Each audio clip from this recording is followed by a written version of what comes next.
What's good, everybody? Welcome to the Everything Is podcast. I'm your host, Chidi Bang. And once again, looks like I'm doing it solo, you know?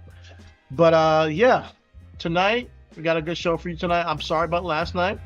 Had to dip out early because life and I felt like I was having a conniption. My back right now is in a lot of pain. I'm going through a lot of I'm an old man. I'm getting older, so like I'm getting like little back spasms and all that stuff. Very painful, but we are here nonetheless to talk about everything that matters. Everything that matters. This is what we are. We are the zeitgeist. We are the culture, and we're here to bring to you the news that we need to talk about today. Now, before we get into what we talked about, I just want to recap what we talked about yesterday. I was giving y'all a little bit of a breakdown on the DSA in dispelling some of the misinformation they're putting out on the DSA, the Democratic Socialists of America, and the hypocrisies when it comes to those candidates and how they are presented on the national stage and how they are questioned versus how any Republican is questioned, how any other opposition candidate is questioned. So I want to continue with that conversation a little bit tonight. I don't have as many videos, but I do have some things written down that I wanted to talk about because we left off on APAC, and how they spent $32 million in an effort to beat Abdul Sayed, which actually they spent like I think it was over 60, to be quite honest. He won. He still won by 1%, raised up the margin, but he figured it out. He still won. He was outspent. For every dollar he spent, they spent 11. So he was outspent tremendously. Um, so the problem I have with it is that they are constantly smearing him as a radical democratic socialist communist, but he doesn't identify with DSA. He says he's not DSA. He believes in capitalism. He just thinks that we have to use capitalism to help the working class. Right now we've been using capitalism to essentially help the number 1% year after year, and he's trying to shift the burden of ease onto the working class so we can continue to build it up, especially for the Michiganders, that he's running for his constituents. So hopefully Abdul, pulls it out. But I wanted to move the conversation over to his opponent, Mr. Mike Rogers. Mike Rogers. And give y'all a little bit of information about Mike Rogers because he is not really getting any scrutiny. All you're seeing over the past week since Abdul has, won is essentially Mike Rogers going under the radar and then beating him down. Beating Abdul down with just smear attack after smear attack, whether it's whether it's anti-Muslim attacks or if it's calling him a communist, saying that he is like a Hassan Piker, saying that he approves of 9/11, which is bullshit. All of it's bullshit. So let's talk a little bit about Mr. Mike tonight, and let me just expose to you who he is and what he stands for. So for Mike Rogers specifically, and I'm going to get to Ken Paxton, who's in Texas, going against Tallarico as well. But for Mike Rogers specifically, he has received donations from PACs with documented ties to white nationalists and adjacent organizations. My question is, why haven't anybody had Mike Rogers on CNN or Fox or wherever, MSNBC, NBC, and asked him, hey, do you disavow the money you're taking from these white nationalist organizations? No, they're not even thinking to do that. They're so afraid of communism. They're so afraid of socialism. They're so afraid of, people who genuinely want to help Americans out and changing and getting money out of politics that they're completely fine with overt racism. They act like they're okay, that they're against anti-Semitism, but the white nationalists are literally giving money to Mike Rogers. They're literally getting money, and we don't talk about anti-Semitism with him because he might take money from APAC too. Think about that. So he campaigned alongside Trump after January 6th. He voted against certifying the 2020 elections. He has an F rating from every town for gun safety. from every town for gun safety. He supported repealing the Affordable Care Act multiple times, which would have removed health care from 20 million Americans, disproportionately black and brown Americans. He represents the same Michigan where Flint had lead in water for years, and the federal response was delayed and completely inadequate. So this is his track record. Since we're talking about Abdul and what he's all about, and people that he's associated with that saying things that are radical, let's just look at what the guy who was in power actually did and what he was actually about. So nobody has put him in front of a camera and asked him to answer for Trump's January 6th statements, the way Al Sayed was asked to answer for Hassan Piker, at all. And that's a Twitch streamer. We're talking about like elected officials. We're talking about people who are actually funding white nationalism and racism in America, who are backing Mike Rogers, and he wants to take that money and work with these people. But he's not been asked yet. I want y'all to ask yourselves why. Why has he not been asked any questions on his associations and who's giving him money? So let's move on to Ken Paxton, also Attorney General Ken Paxton in Texas. He has documented associations with figures who have made explicit racist statements. He fought against the Voting Rights Act. He was impeached by the Texas House already, so he's already been impeached, including by Republicans, on 20 articles of impeachment, including bribery. So he's a crook, just like Donald Trump. Bribery, abuse of office, and obstruction of justice. So this is who James Salarico is running up against. And James Salarico gets painted as this crazy socialist communist every single week on TV, where all this stuff goes under the radar for Ken Paxton. He was acquitted by Republican-controlled Senate. So he was acquitted by all charges for the bribery he was doing and abuse of his office powers. He has used his office to prosecute the voting rights organizations that primarily serve black and Latino voters. He has never been forced to spend a Meet the Press appearance distancing himself from the racism adjacent to his own movement. Not one interview from Meet the Press where he has to defend his racism. And this is where we are in America, where we get to sit here and have every single progressive candidate, whether it's Abdul Al-Sayed, James Salarico, whether it's Wendy, who unfortunately lost last night in Wisconsin, but there's a ton of them, and then we have some people who won who were progressive. All of them have to disavow Hassan Piker. All of them have to be asked about their support for Israel. What the fuck are we doing here? Like, what are we really doing here? We live in America. We should be talking about on these platforms how we solve American problems. But what they're more concerned about is how a streamer said something about 9/11 that was taken out of context. And then 2 days after he said it, in 2020 no less, he said, hey guys, I shouldn't have said it that way. This is what I meant. Explained himself, but they don't take that part into account. You have to disavow his statements on 9/11, right? What they do care about is, oh, do you support giving money to Israel? I could show you a video of a person asking, oh my God, who was it? Oh my God, she asked, there's in Florida. I need to find this. There's a candidate running that has a chance of, I mean, it's going to be tough, but he's a progressive who's trying to get money out of politics as well, taking zero PAC money. And he was on, I think, Meet the Press. He got asked 6 times in a row, like almost, to disavow or if he wants to give money to Israel. Nigga, he's running for Senate in Florida. What the hell does he have to, 6 times in a row, he has to be asked and be over the head with whether he's going to give money to Israel over and over and over again. Let me see if I can find that real quick. It's ridiculous. It's honestly ridiculous that this is what we have to sit here and fight about.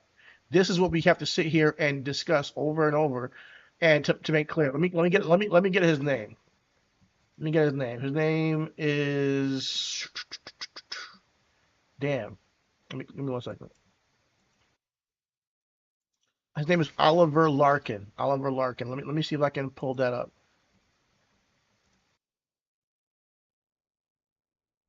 All right, so I got the video. I'm gonna share it real quick, just so y'all can see how Oliver Larkin, Senate, or it might be the House. I'm sorry. Let me confirm this. How he was grilled over Israel.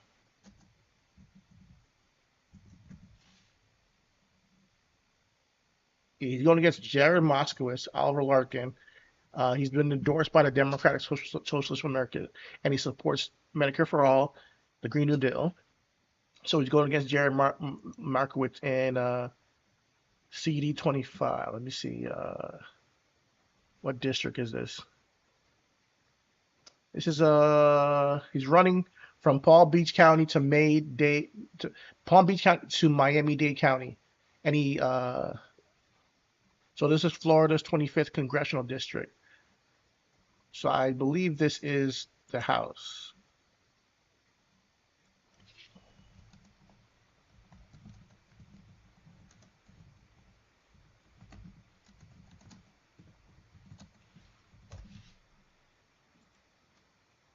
Yeah, he's running for a House seat.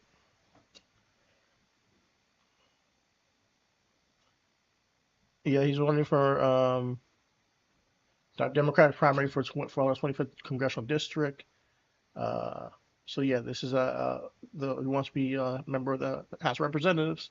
So if you're down in Florida, like my man Chris, you know, hopefully he can get put on game with Oliver Larkin. Let me show you a video of him, just so that y'all can get a better idea of who this guy is, real quick. And I want y'all to pay attention to the questions and how the questions are asked. Now, granted, this is Fox News, so you already know it's gonna be biased, but I want to just pay attention to the absurdity of why we can't have honest discourse in this country, and it has to be this really weird um, gotcha game constantly, you know? So I want to play this video real quick, and then I'm going to fast forward just from the beginning so y'all know what's going on. Shout out to Kyle Klinsky. He put me on to Oliver Larkin. I want to, and he's a DSA member. And then I'm going to fast forward to the part where they ask him about Israel. 1 second. Larkin is a DSA candidate running in Florida's 25th district. He's running against self-described Ron DeSantis Democrat Jared Moskowitz. Okay, and Oliver Larkin is probably most known now for going on Fox News into the Lion's Den and saying to a host's face when he was trying to go after immigrants and call them rapists. You had Oliver said, basically attacked Trump for being a pedophile and said, why are we talking about immigrants when we could talk about the pedophile in the fucking White House, right? So that went mega viral. His fundraising skyrocketed. They just released an internal poll that had him only 2 points down to Jared Moskowitz. So I'm excited. It's a very, very difficult district for him to win, but, he's putting up a fight like nobody's business, okay? But he also went back on Fox News. He was on Fox News Sunday. And man, this is a masterclass. He absolutely fillets this host without breaking a sweat. Here we go. I want to start your reaction to the James Carvilles, the Van Jones of the world, who say DSA does not belong in the Democrat Party. It doesn't align with their interests. Is the idea to, within the party, force the party to mold to your ideas, or do you think you can just exist within the tent? I think it's very funny to hear James Carville talking about an AI stupid idea generator when there's $300,000 in super PAC spending from OpenAI's super PAC going for Jared Moskowitz in our district right now. I do think that James Carville and Van Jones are missing something, that electoralism is about addition, not subtraction. And I think it is very foolhardy to be excluding people from the Democratic Party that they're going to be begging for our votes in 2028. And we need to be building a majoritarian coalition that's capable of winning back power in states like Florida and taking back the House of Representatives. So let's talk about your district specifically, where you are challenging an incumbent. You mentioned Congressman Jared Moskowitz. The Miami Herald says you're not the man for the job. They say in a district that's 25% Jewish, they've endorsed your competitor. They say this, the editorial board writing, Larkin said he does not consider anti-Zionism to be anti-Semitic, but that's disingenuous. He must know full well that many or even most Jews see anti-Zionism as So before they even get to any type of policies, whether on him versus his candidate that he's running for the seat in the House, before they get into anything, we have to talk about anti-Zionism. We have to talk about anti-Semitism. because that's what really matters. We can't bring, okay, what's the difference between you and Jared? What are the real differences? What they do is go to the hot topic debate on anti-Semitism and make that. You are going to see that from now to November. That's the debate. That's the only thing they got. The only thing that the Democrats that are corporatist or the Republicans got against people who are democratic socialists who are trying to make a change in the political system, which is fundamental change. And I think that's why it scares people, because taking money out of politics takes money off their plate. It changes the way everything runs, and we generally have more of a voice, because right now we live in an oligarch where people with more money have more voice, and that's not okay. That is not how society should run. So what happens is we have Democrats going against these people as well as Republicans, and they can't really find nothing, because on the substance of these matters, they lose. They lose. Van Jones, James Carville are going to tell you that it's all about anti-Zionism. They want to, abolish prisons and all that. They're going to say the most craziest things to make that the platform, which is not the truth. He's running on a Green New Deal. He's running on Medicare for all and getting money out of politics. Let's debate those concepts. But no, they immediately shift the conversation to anti-Semitism. Let's continue. And see how many times she asked him about anti-Semitism in this one clip. Less obvious but still potent form of anti-Semitism. He may try to add his own spin to the term, but it remains offensive and is a dog whistle that no doubt appeals to anti-Semites. So what's your message to Jewish voters there in that district? That they're a part of our coalition, and I will note that the South Florida Sun-Sentinel, which declined to endorse Jared Moskowitz in this race, made his assertion that I'm running against him solely for his religion patently false. They listed the Medicare for all, $25 an hour, universal child care, paid family and medical leave. So there's some contentious issues that we're dealing with down here in South Florida, and the media is not a monolith, and the South Florida Sun-Sentinel rightfully called out Jared Moskowitz's claim as false, and we reject the claim that anti-Zionism is equatable to anti-Semitism. I'm proud to have the support of Jewish organizations like Jewish Voice for Peace, and we're building a coalition for our collective liberation to stand up against anti-Semitism, Islamophobia, anti-black racism, anti-queer discrimination, and for the well-being and equality of all people who call our nation home. You also have support from someone named Hassan Piker. He has made a lot of Here headlines. He's helped fundraise. Here we go. It's like, They can't stop it. They have to talk about Hassan Piker and say that he hates America. That's the whole thing. You guys hate America. No policy engagement. Hassan Piker. They can't help it. Hassan Piker said in 2020 that America deserved 9/11, and what he meant was America's 9/11 was a blowback on their intervention in the Middle East. And 2 days later, he said, "Hey guys, I didn't mean it like that. I should have said I should have been more." She's a fucking streamer, guys. This is a streamer. He does what we do. Imagine I said something crazy, and because I support Chris Rabb or because I support Mamdani, now Mamdani has to account every time he's in a public place about, what did Chidi say on the podcast that he supports you? So why don't you disavow Chidi, who supports you, who said that 9/11 was an inside job or something like that? Like this shit. If I say some crazy shit, it's just absurd.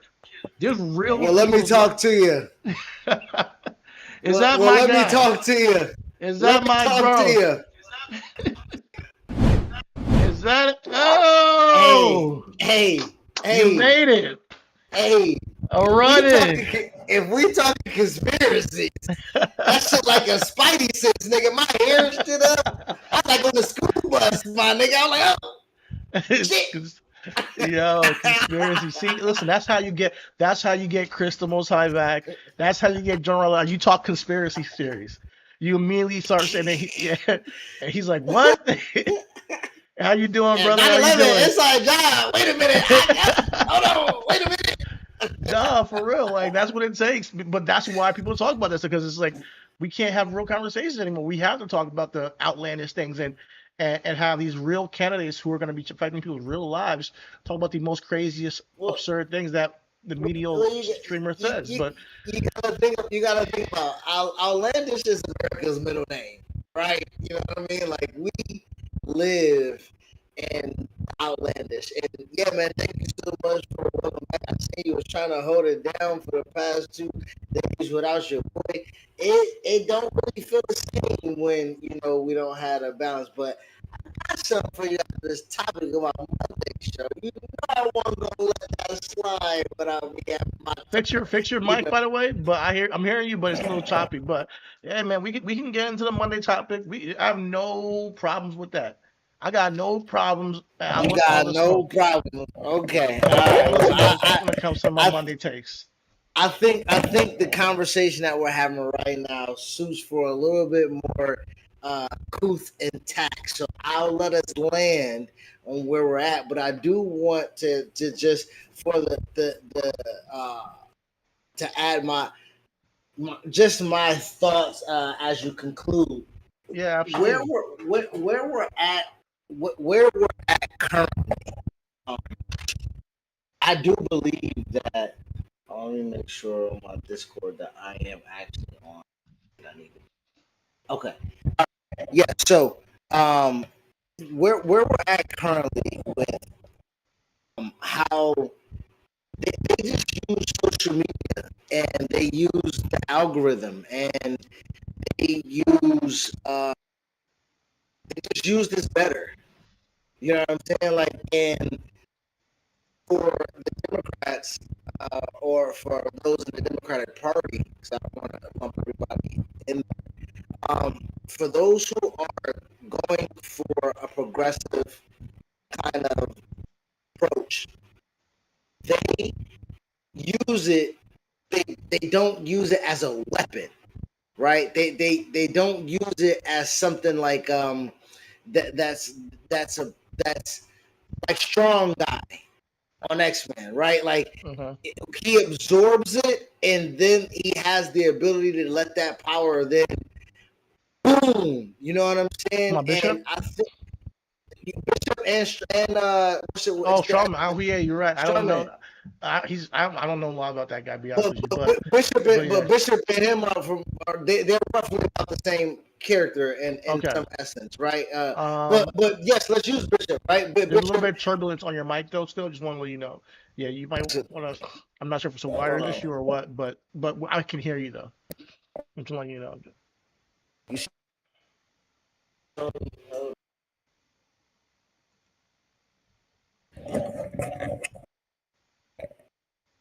Hello. Yeah, my mic not a solid. It's not a solid blue, but I think we back though. That's a lot better, yeah.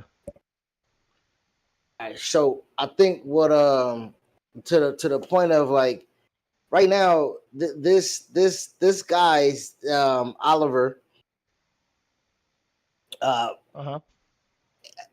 is presenting himself in the opposition, on the opposition, like he's going there. And to me, I would like for him not to even have to answer those questions. I would need him to be able to do, because again, they don't answer questions. They talk about what they want to talk about all the time. You know what I'm saying? So like, I would want him to come and talk about his policy, just bypass that sort of video clip that's going viral. It's not him explaining himself.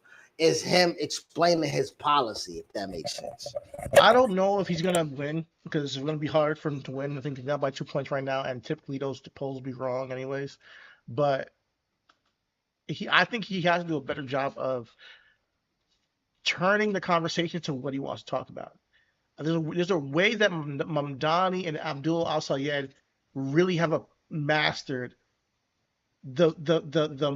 they mastered making the conversation and the topic about what they're about, rather than letting Fox News or whoever lead them down a path that they know that people can always misconstrue and get wrong, and they'll overtalk them and all types of stuff. But to my point, like, this is absurd. I just think it's weird that this conversation is so prevalent in our country. Oh, are you going to give money to Israel? Do you want to give money to Israel? Like, what is going on here? Like, clearly, why should we all agree with that? But this is my thing though. The the interesting point about that is there's a lose-lose if you answer that question, right? And to your point, I'm here to listening to you. They don't answer those. They don't answer. Listen, man. I know this is off topic, but the Lakers sold again. I don't know if you heard that. And when I say again, I don't know if people know they sold the first time, but yes, the Lakers sold to last name Walter. The first name it escapes me right now, but I can find it if I do a little quick search real quick.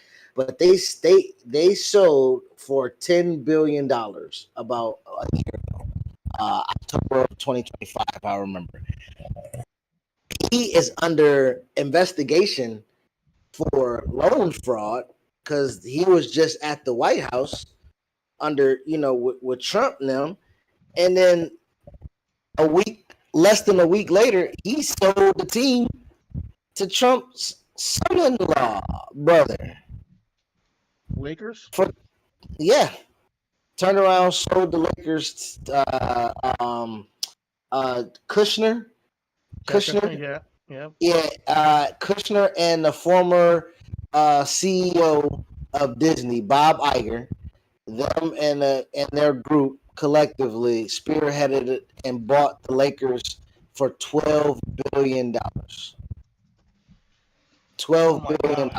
Scam. So this dude that was in the loan fraud just profited it $2.5 billion from the last time when he bought it.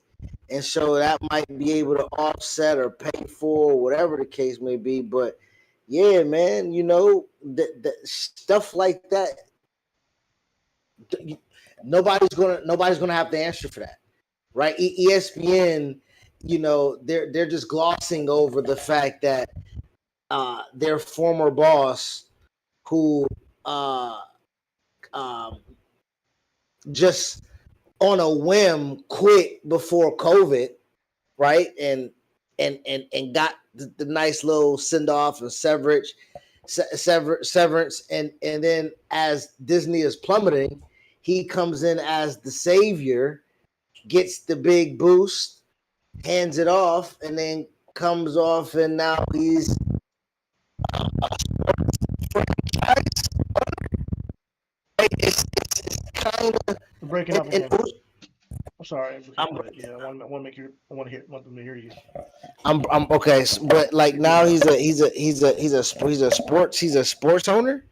The guy that ran ESPN, the guy that literally, I mean, it's things like that make you say, but nobody will ever ask the questions of why we're thinking that. You know what I'm saying? But right now we got a guy that, I know you said 2 points, 2%. That doesn't sound like it's a lot, but it really is when you can't get your point across. You know what I'm saying? He's down by 2%. It's a lot because it's Florida. Exactly. It's a lot because it's Florida, and you have to nail these interviews to get your name out. Exactly. You have to nail these, and what he does here. Some may say he did great. I don't think he did too great on this. I want to just show you how many times that they're asking him about Israel back to back to back to back. It's uncomfortable how many times they do it. Real quick. Nothing about his policy. Nothing about what he believes in. Nothing. It's like a requirement now that every mainstream media segment of anybody that's actually on the left immediately be grilled over Hassan Piker. They mandate that you have to grill these left-wing candidates over Hassan Piker. It is insane how often they get asked about Hassan Piker. It's crazy. The Anti-Defamation League says he's got a history of rhetoric that sanitizes and justifies violence and terrorism against the state of Israel. The Anti-Defamation League also said that Elon Musk did not do a Nazi salute. That's how much you can take seriously what they have to say.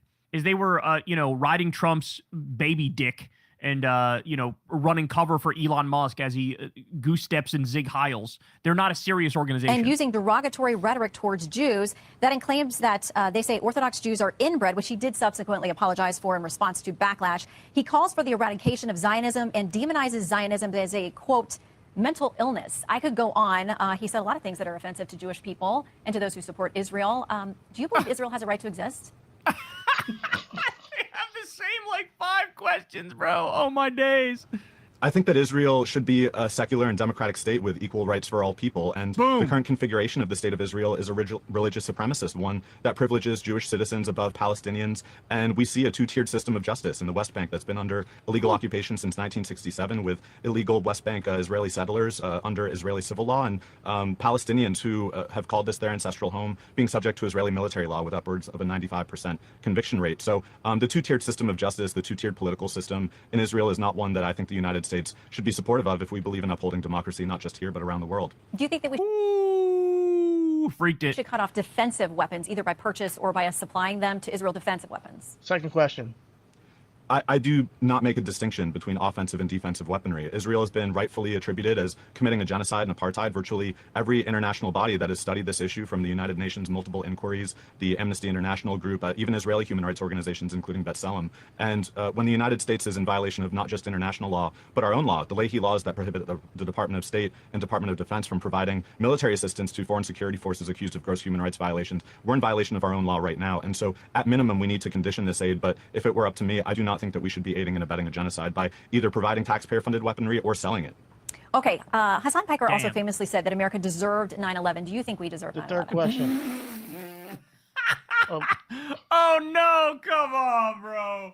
Come on. I can't believe they're trying this. I can't believe they're doing this. It's so crazy. It's so crazy. Ugh. He obviously was talking about the CIA concept of blowback, saying like we meddled in the Middle East and that was the reaction. That's where that came from. It was not like I actually am pro-terrorism.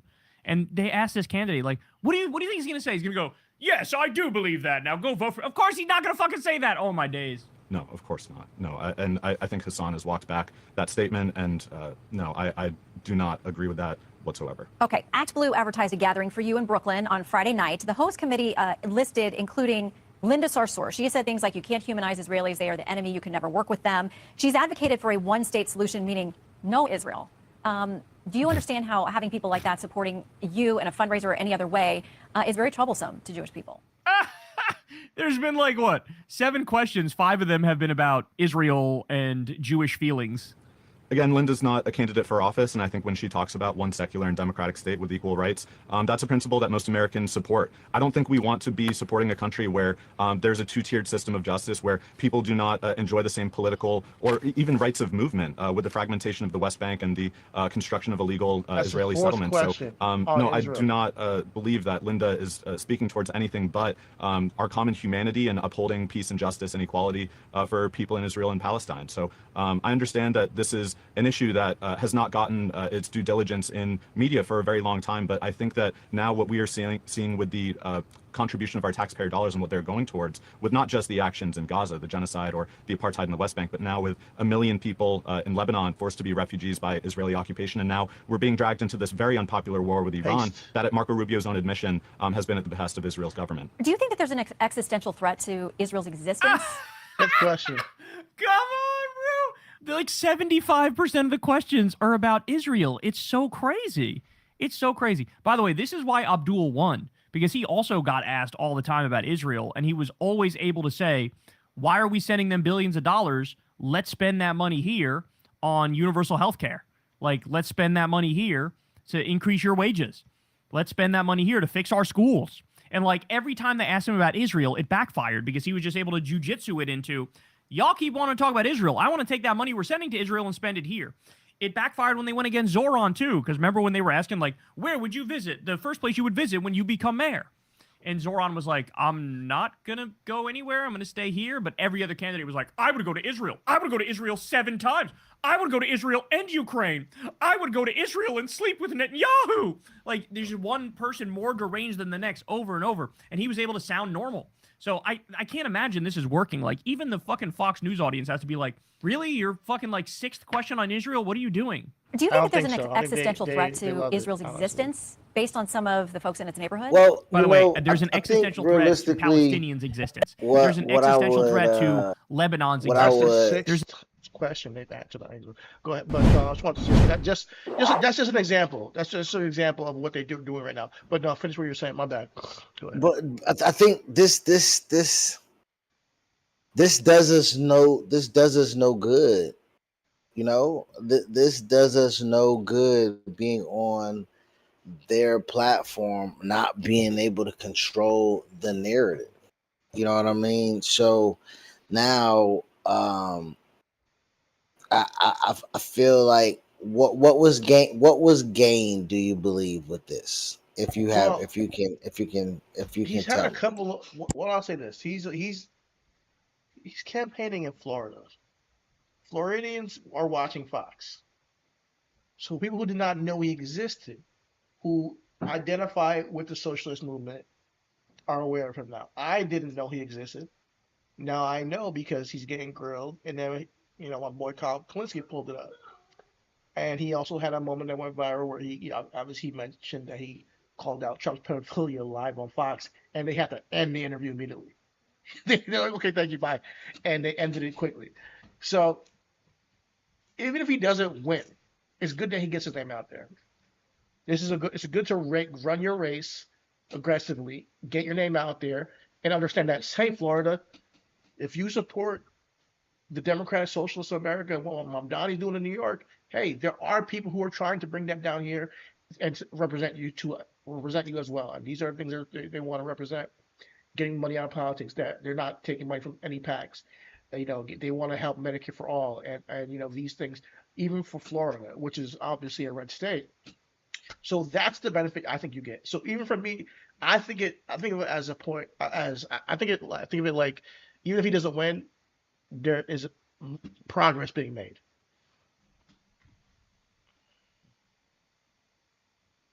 You said Oh, you can't hear me?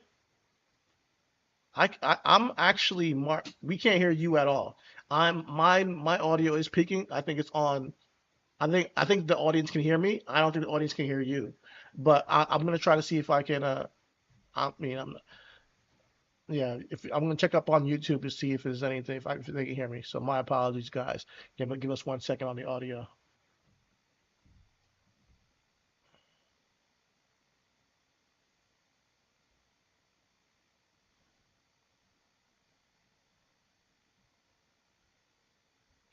Social Stream Ninja. Guys, I'm working on something trying to get y'all comments to appear on screen. So bear with me too. I'm trying to see if I can work on the comment section here on YouTube and Twitch and see if we can get y'all questions and comments to appear on air. Rich says he cannot hear Chris. I'm not sure what time did he post that.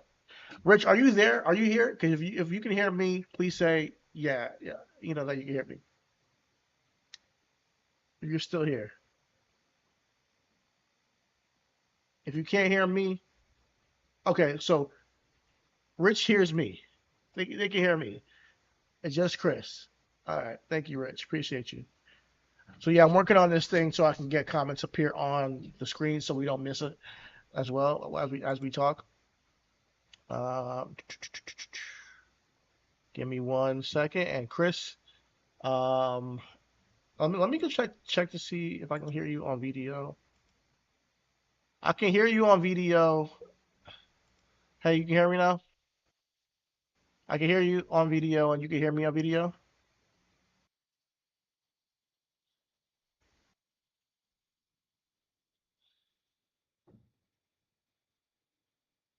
Okay, on YouTube. Okay. I'm muting my video. okay. I unmuted you on video, but I think hold on 1 second. I think okay, you're good now.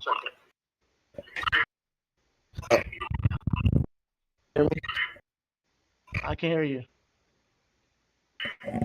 It sounds like it's robotic as fuck, don't it?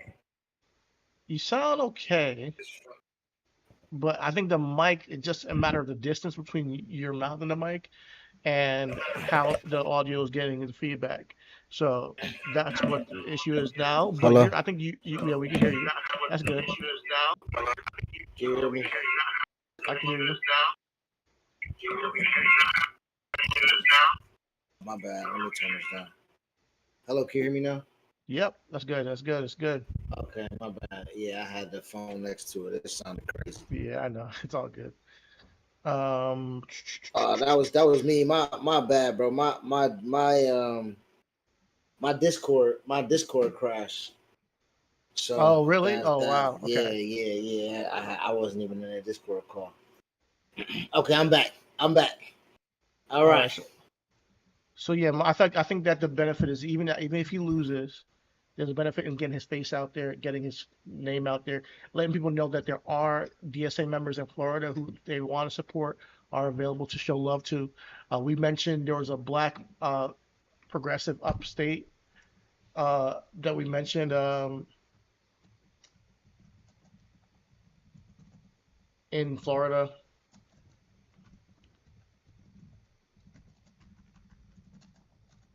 Let me see.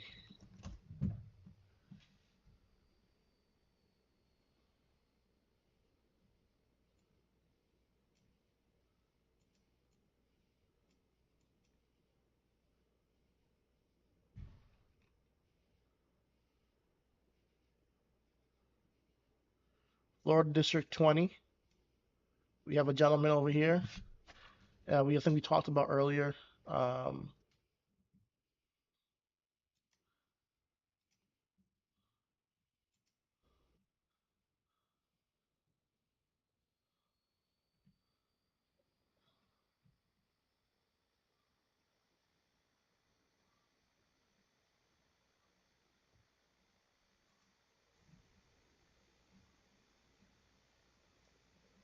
can you hear me? All right, so you're good.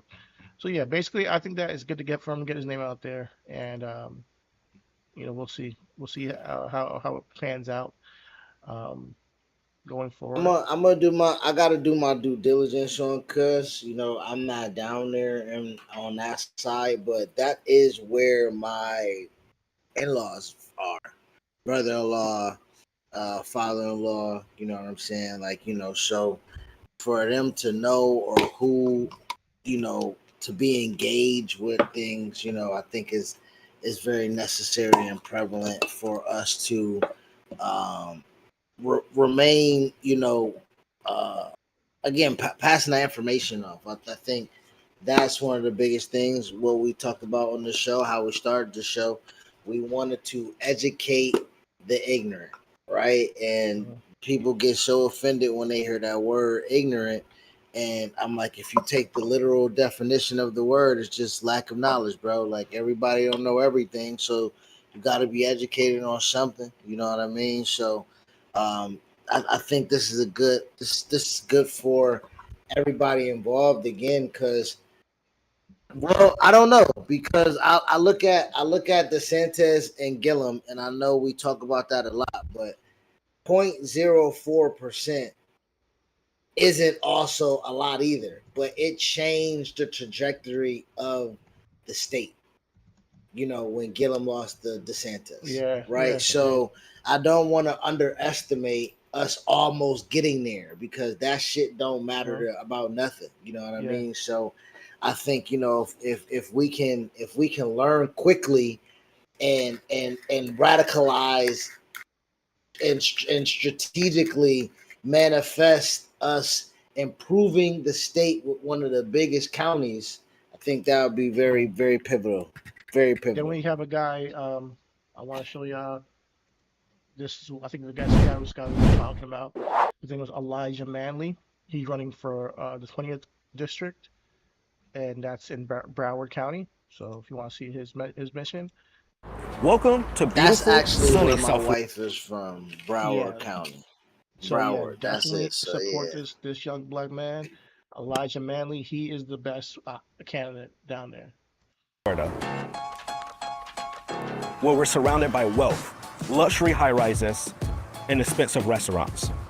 But that's not the reality for most people in Florida's 20th congressional district.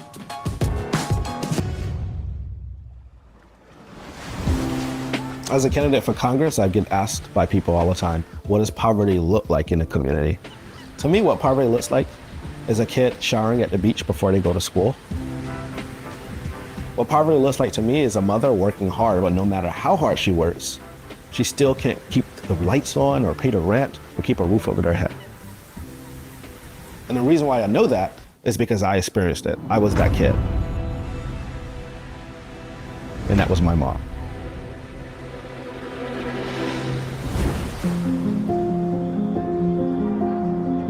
Right now we're at Broward Estates Elementary School. It's more than just my elementary school. It's a Title I school in a working class Black community. It's where I experienced my first lessons of adulthood before I was an adult, when my kindergarten teacher told me at 5 years old that I'd be dead or in jail before I was 18. It was true. I lived in a working class Black community. A lot of people were being sent to jail. Their police were constantly in the neighborhood, gang violence, just stuff happening all around me. So for me, I just thought, okay, well, this is. What do you say? No, I was gonna say something, but I'm gonna let him tell his story. I hate that. I really do. Oh no, It can be true, but I hate that part. all right, we'll talk about it. The environment I'm in. I got older and, I started to understand that I'm in poverty in an impoverished community because of a policy decision, not anything I did or my family did. And as a result of that, I started to understand that I don't have to go down this path. I come from the streets of District 20, this community, this working class community. And I think that's why my candidacy is so important. I understand what it's like to go homeless or hungry or struggle. And I'm able to relate to the people in this community who don't have a voice. My vision, everyone in District 20 can afford a home, earn a fair wage, and have healthcare they trust. I'll bring the energy, passion, and fresh ideas to tackle the toughest problems, but I can't do it alone. I won't take a dime from special interests. I'm here to serve you, not the powerful. Together, we can send a message that change is possible and that the future belongs to those who fight for it. No one expected a young Black gay man from the South to rise from homelessness and get into politics. But if there's anything I've learned in my life, it's the power of standing up for what you believe in. Every sunrise in South Florida brings new hope.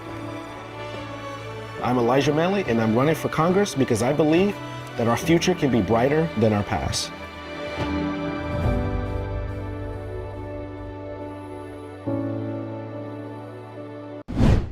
Okay, so there you got it. That's his Elijah Manley for Congress, Broward County, the 20th district, and then you have Oliver Larkin for 25th district in the House. So there is a movement in Florida where there are progressives down there to get in support behind, but yeah, no one's beyond criticism, and no one beyond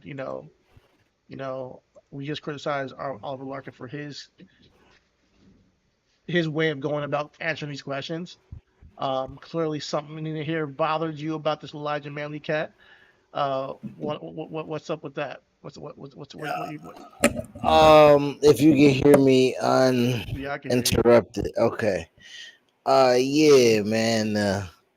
It's everybody got their truth. Everybody,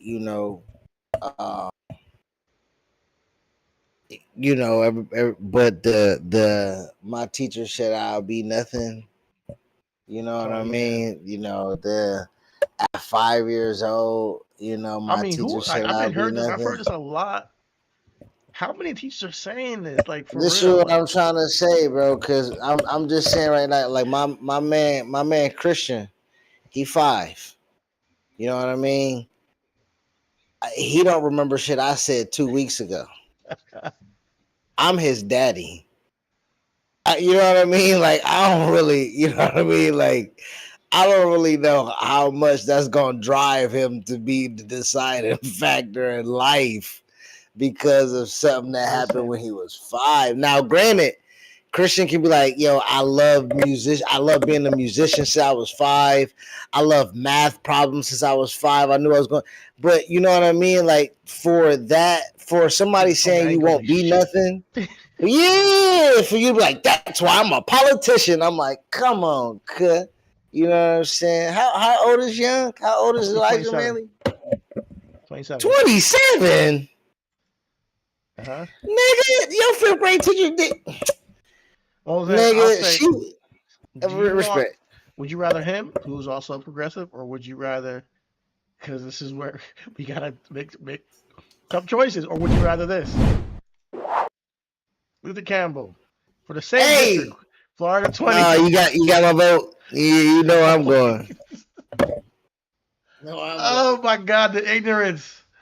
Hold on, what's my nigga policies? Cause I'm just saying, you know. Let's see his policies. Luther, man, Uncle Luke is like, we are living in the Twilight Zone, bro. Uncle Luke is a politician running for Congress right now in the same district as Elijah Manley. Let's see his platform: affordable housing and insurance reform, job creation and port expansion, senior and veterans assistance, small business loans and federal investment, youth opportunity. That shit look pretty thorough, cuz. Healthcare access, man. That shit look pretty thorough, cuz.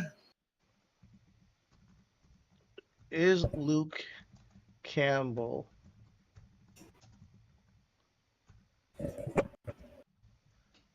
that shit look, scroll down with that bottom thing, say pause. At the end, do it say like view all or expand all or something like that? Yeah, view platform. Okay, yeah, view full. Yeah, let's view his full platform and see if because I mean I ain't gonna hold you. First things first, the way you present it, the way it look, how you speak, how eloquent it looks, that's a sniff test to me. You know what I'm saying? Luke put some real thought, money, effort behind this. You know what I'm saying? So yeah, let's go ahead and see what my man Uncle Luke talking about.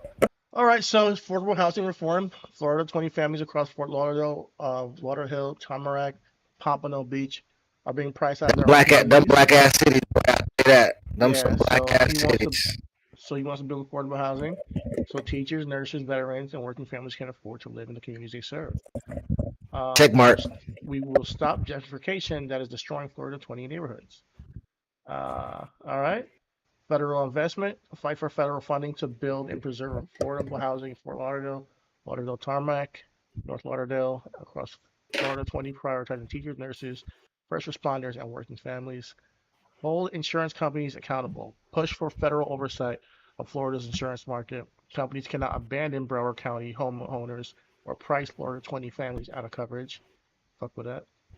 Advocate for anti-displacement policies that keep longtime residents in Fort Lauderdale, Florida Lakes, Oakland Park, Sunrise, and their neighborhoods, and development moves-ins.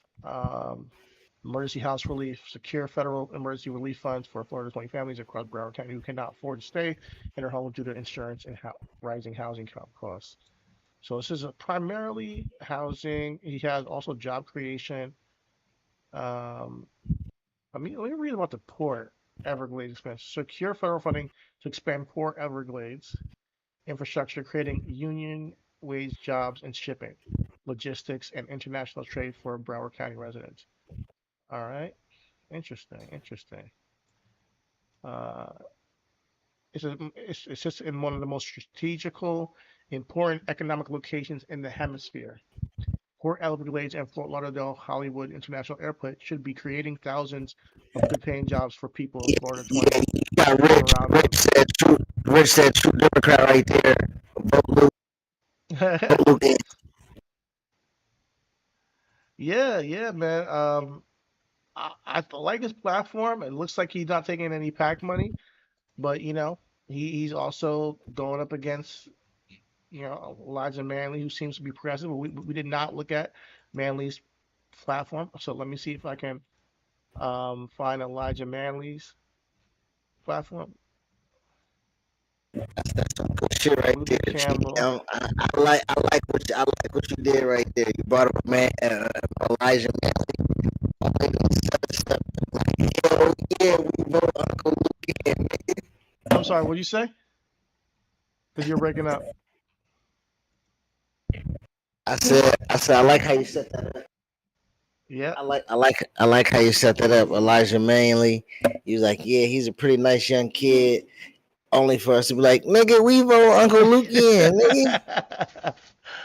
But let's look at his platform and see what it's about.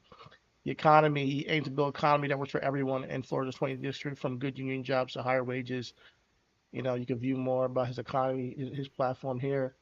Jobs for all, protect Social Security, $20 minimum wage, fair tax system. It goes on and on. He has everything. Foreign policy, good lord, I can't read through all this. But if y'all get the time, look at Uncle Luke's platform and read through it the entire way, and look at Elijah Manley's. I don't know if the primary is over. Let me just check. What are the polls? The current Yeah, polls let me know. Let me know. showing for Florida congressional 20th district. Because again, Broward is legit where the family from, so I can legit probably have an impact of a vote there. You know, I just got to text the bro-in-law like, yo, vote Uncle Luke, cut. Uncle Luke, man, he right. He really could win too, because this is how people think that he for real. He's gonna. I have a really good feeling about him. All right, okay, nigga, everything is getting blocked by everything. You getting blocked, nigga, because they on our ass, nigga. We 3 months in, nigga. They about to start knocking on doors House in of a little Florida bit. District 20 on August 18th is gonna be um the actual August 18th. election. Yeah, that's next week. Next Okay. week. Next no. Next Tuesday. This Yeah, Tuesday we next had Tuesday. elections. Next Tuesday we have more elections. Yeah, primaries. So Debbie Wasserman Schultz worked with Hillary Clinton. She is the incumbent. We got Luther Campbell. We got Sheila. It's going it's going down. She's going against a bunch of black people. So I think that, and I think she's half black, half white. But I need her to lose because I'm not. I It do don't not matter. trust her. Let me show this tab, because whoever Yeah. wins this right here, the primary, got Luther You Campbell, Sheila. said Debbie Schultz. Yeah, if you yeah, Zoom in on her. she had a whole Nigga, hell no. She ain't have nothing, nigga. you don't think so? Okay, I think she's hot, but Wasserman Schultz. Is that I don't unless she don't. married into something. You also got Sheila. She's Sheila McCormick. she's from Brooklyn. Wow, Dang. she's running. Like, and then we got Dale Holness. Oh, brother, go on, drop out. And then you got You muddying up the field. and then we got Elijah Manley. These are the people running for next week's 20th district. We'll see who He's wins. Jewish. Who's Jewish? Debbie? Elijah Manley. Elijah Manley's Elijah. Jewish? That's what it said on the thing. Click his little button again. Oh my God. Religion, Jewish. I mean, I'm not gonna knock him. I mean, No, I did not I'm expect not that. going. I'm not gonna knock him either. You know what I'm saying? Amari Stoudemire, Shalom. You know what I mean? He take the red wine baths. You know, but for somebody that was bathing in the ocean, I would not think that he would take red wine baths. I don't know. You know, I'm ignorant to the religion of the Jewish denomination. You know, but what I'm saying is that you know um, uh, uh, nah, Uncle Luke, what's happening? You know, I gotta say everything, in a non anti anti way. You know what I mean? Don't want nobody try to. Nigga, No, nigga, we not try to help paying to read your shit, New York Times. We don't want to pay to read. I don't think you understand that. We would just like to read for free, motherfucker. Now we gotta pay to read, nigga. We just not gonna read. Don't you know? That's why we dumb. You need to make reading free to make us less dumb. You put reading behind the paywall, nigga. You just make us dumb and then blame us for being dumb. And then y'all sound like J. Cole rapping, oh, you spend $10.99 on a hamburger, buy a CD. Shut your bitch ass up, nigga. Put the music out for free, nigga, and tour and get hard ticket sales, motherfucker. That's what I'm saying. Put the reading out for free, New York Times, and let the word of mouth traffic fly to you. You got the shit. You want to make me pay $3 to read? You damn right. I'm gonna get a McChicken, motherfucker. I I'm have no sorry, idea that's my who's leading. rant. I have no idea who's leading the polls. I can't find it because I'm not paying New York That's what I'm Times. saying. We gotta pay to read to be educated, man. It's crazy. Crazy. I'm not giving you my email either. Speaking of paying to read, niggas don't pay on stake. I mean, read on stake. They don't pay on Yeah, stake either. we'll keep Clearly, y'all posted on this. We'll keep y'all posted on that. When I find out, I'll come to the pod. I know if I'll see if I do more research on our off time on who's leading this. Well, you said something about reading on stake. Who's reading on stake? You talking about?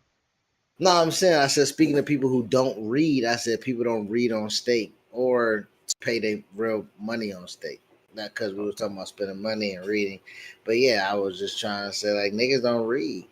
Like I was hearing the pod, niggas don't know what they even niggas don't even know what they're depositing their money in bundles for because they don't read. You know what I'm saying? Like niggas just don't read. It's I it's just it's when it don't comes to the whole read, stake man. thing, it gets dark because you know we're putting money towards people who you have no idea what they're doing behind the scenes.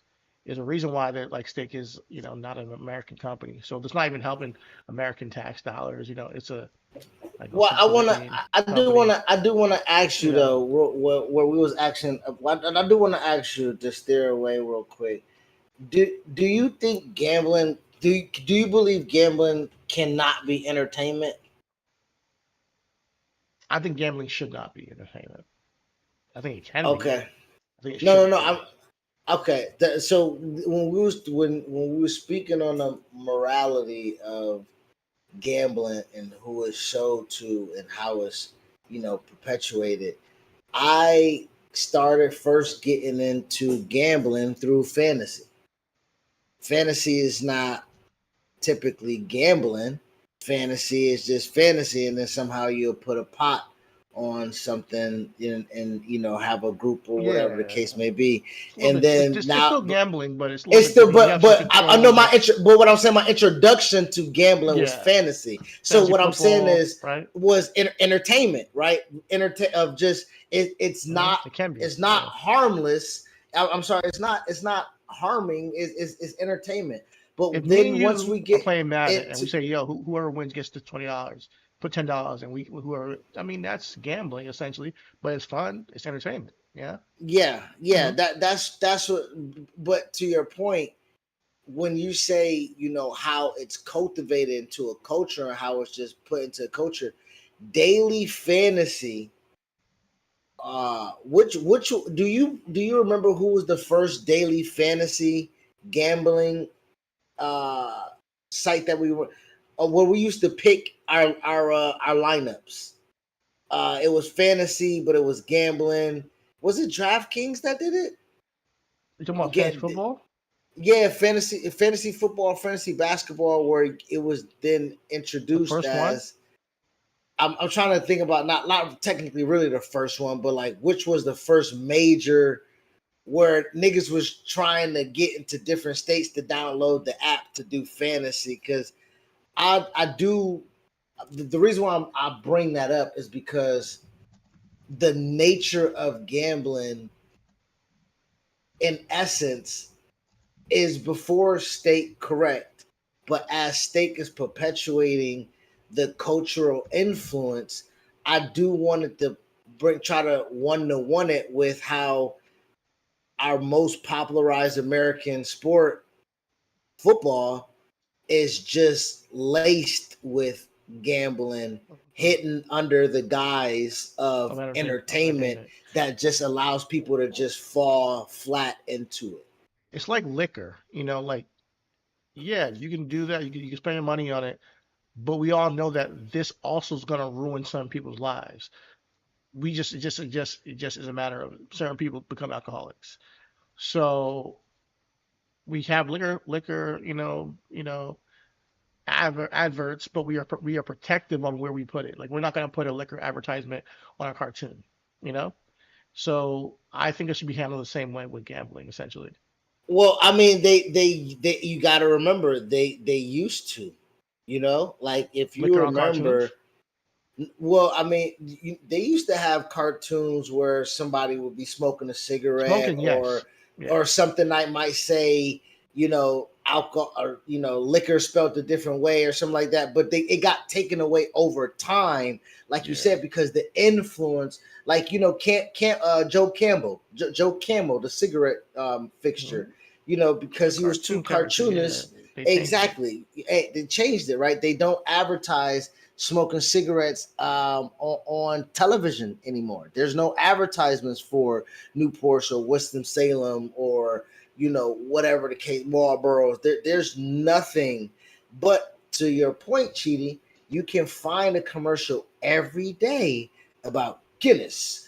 Have a Modelo for a hard-working man. Corona by the beach. This bud's for you. Like you have all of these things that then the next commercial after that is don't drink and drive. Well, bitch, I'm having a drink at the bar like you just told me. Yeah. You told me the friends and camaraderie is to have a drink at the bar. So how do I get home from the bar after drinking? We need those commercials for gambling though too. We need to, because I know people who have gambling addiction that I'm like, damn, bro. And it ruins their life. They can't help it. And I mean, for somebody who doesn't go through that, it's hard to explain. Oh, just don't gamble. Then you're like, if you don't have money, don't do it. But it creates this dopamine addiction. Just like if you have an addictive nature to shit, even marijuana. Like, hey, listen, it's just a dopamine addiction that has a real effect where it's just natural for you. It's part of your daily life. That's how it is for people who are addicted to gambling. And I think that, with these DraftKings and all these prize picks, and now, we're talking about Stake has a particular model of, like I was talking about on Monday, of blending the entertainment into their promotions of gambling, which I think is a bit predatory, where they're going to find the people they partnership with, the Nelk Boys, the freaking Aiden Rosses, the shit Drake, so the Drakes, but to that audience, that's what I wanted to ask you, because I wasn't here for Monday show, and like you said, I've been excommunicado for the past 36 hours. But what I wanted to ask you is the words predatory, and then I know you said the youth movement. Those two things I think are perpetuating for me something that I don't necessarily see. Maybe you can engage me on this. Those people that you named, I don't know what their demographic of audience is, but I don't think that demographic is young. I think it's so. Very young. Aiden Ross is a what's Streamer. Young to you? It's young as 15, and younger even, 11. People who are a little bit maybe too. But so now, why? What does Aiden Ross do? Why is an 11-year-old, 15-year-old watch? Okay, so he started with 2K, and now it's grown from past 2K to like just lifestyle stuff. But he'll have people on, whether it be Charleston White, and he'll just do antics, but it but your kid don't need to be watching that. As a disco, okay. Just like you are, okay. just like in high school, We were watching crazy shit No, too. but no, You know? hold on. Okay, so now this is my thing. So here's where I'm coming from. An influential mind state from as an The adolescent. parent. Okay, as a parent and as now, and put myself Okay. in both shoes, right? Okay, I can do the suck it, and if I get caught doing the suck it, right? So as a Can't parent, compare the two per se. what what I'm saying is Aiden Ross lifestyle as an 11-year-old.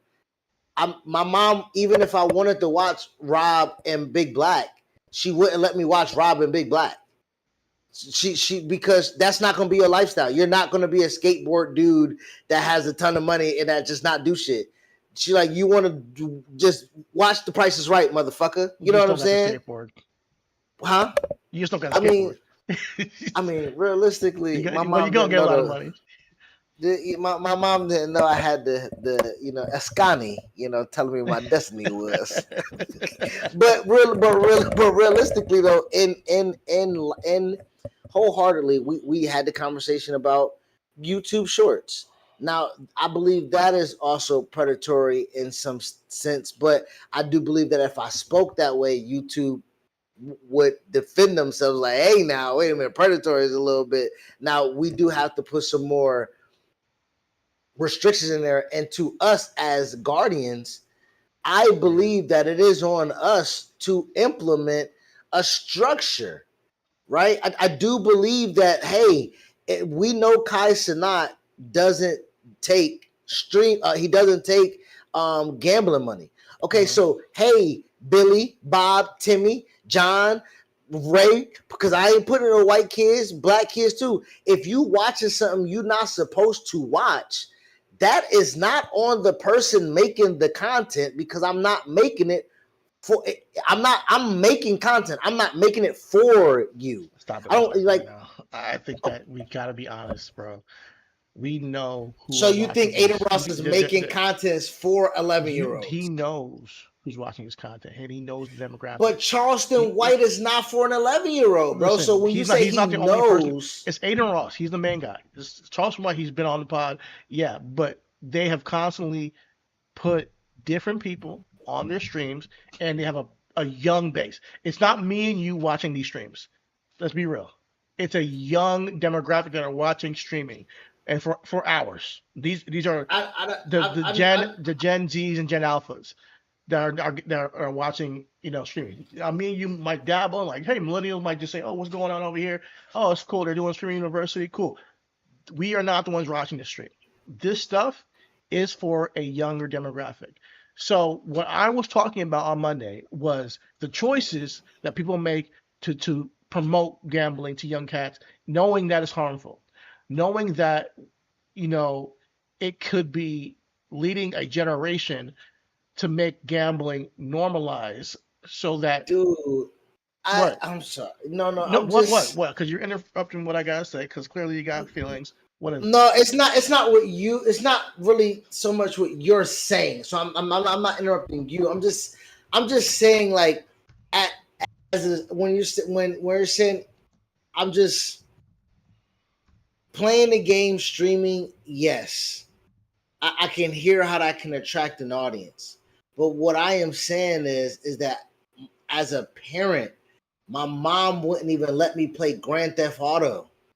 I had to go over a friend's house to play it. So to play it and watch somebody else play it, it's just not something that will be feasible or functional, or something I can rationalize from my upbringing that will be allowed, is what I'm saying.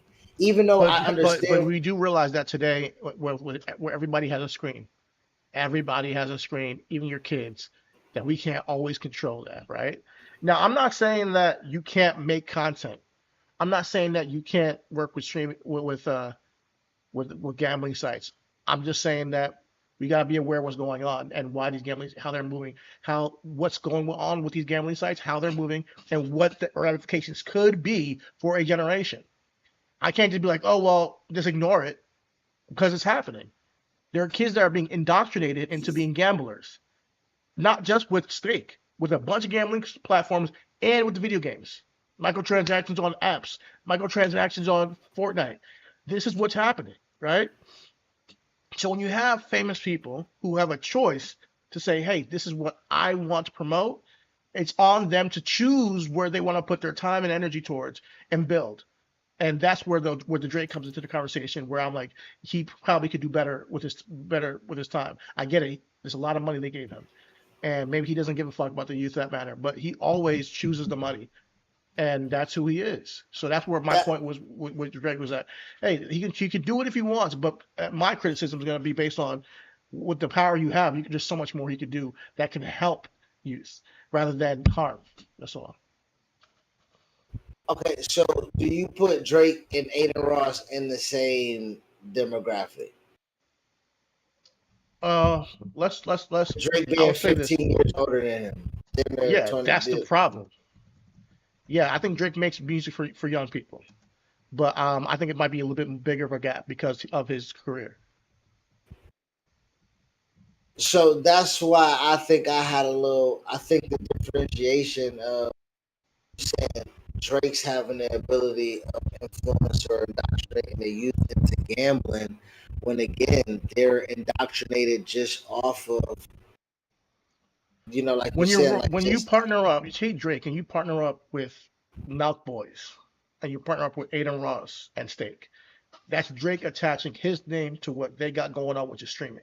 So you're kind of like attaching him to the young crowd, you know. Whereas not like everybody who listens to Drake is not gonna go watch Drake stream now. It's really Drake is going to a new, partially a new audience as well, and saying, "Yeah, guys, this is cool. This is okay. This is what we're doing. This is what lifestyle is. This is what we're about. Whether it be gambling, whether it be hoes and OnlyFans and all that stuff, whether it be just the whole aesthetic of just vanity. I got more money than you. I got more bitches than you, and I'm making more money on this gambling than you guys should do it too. And so you're putting together a kind of whole perspective on, or what's the word?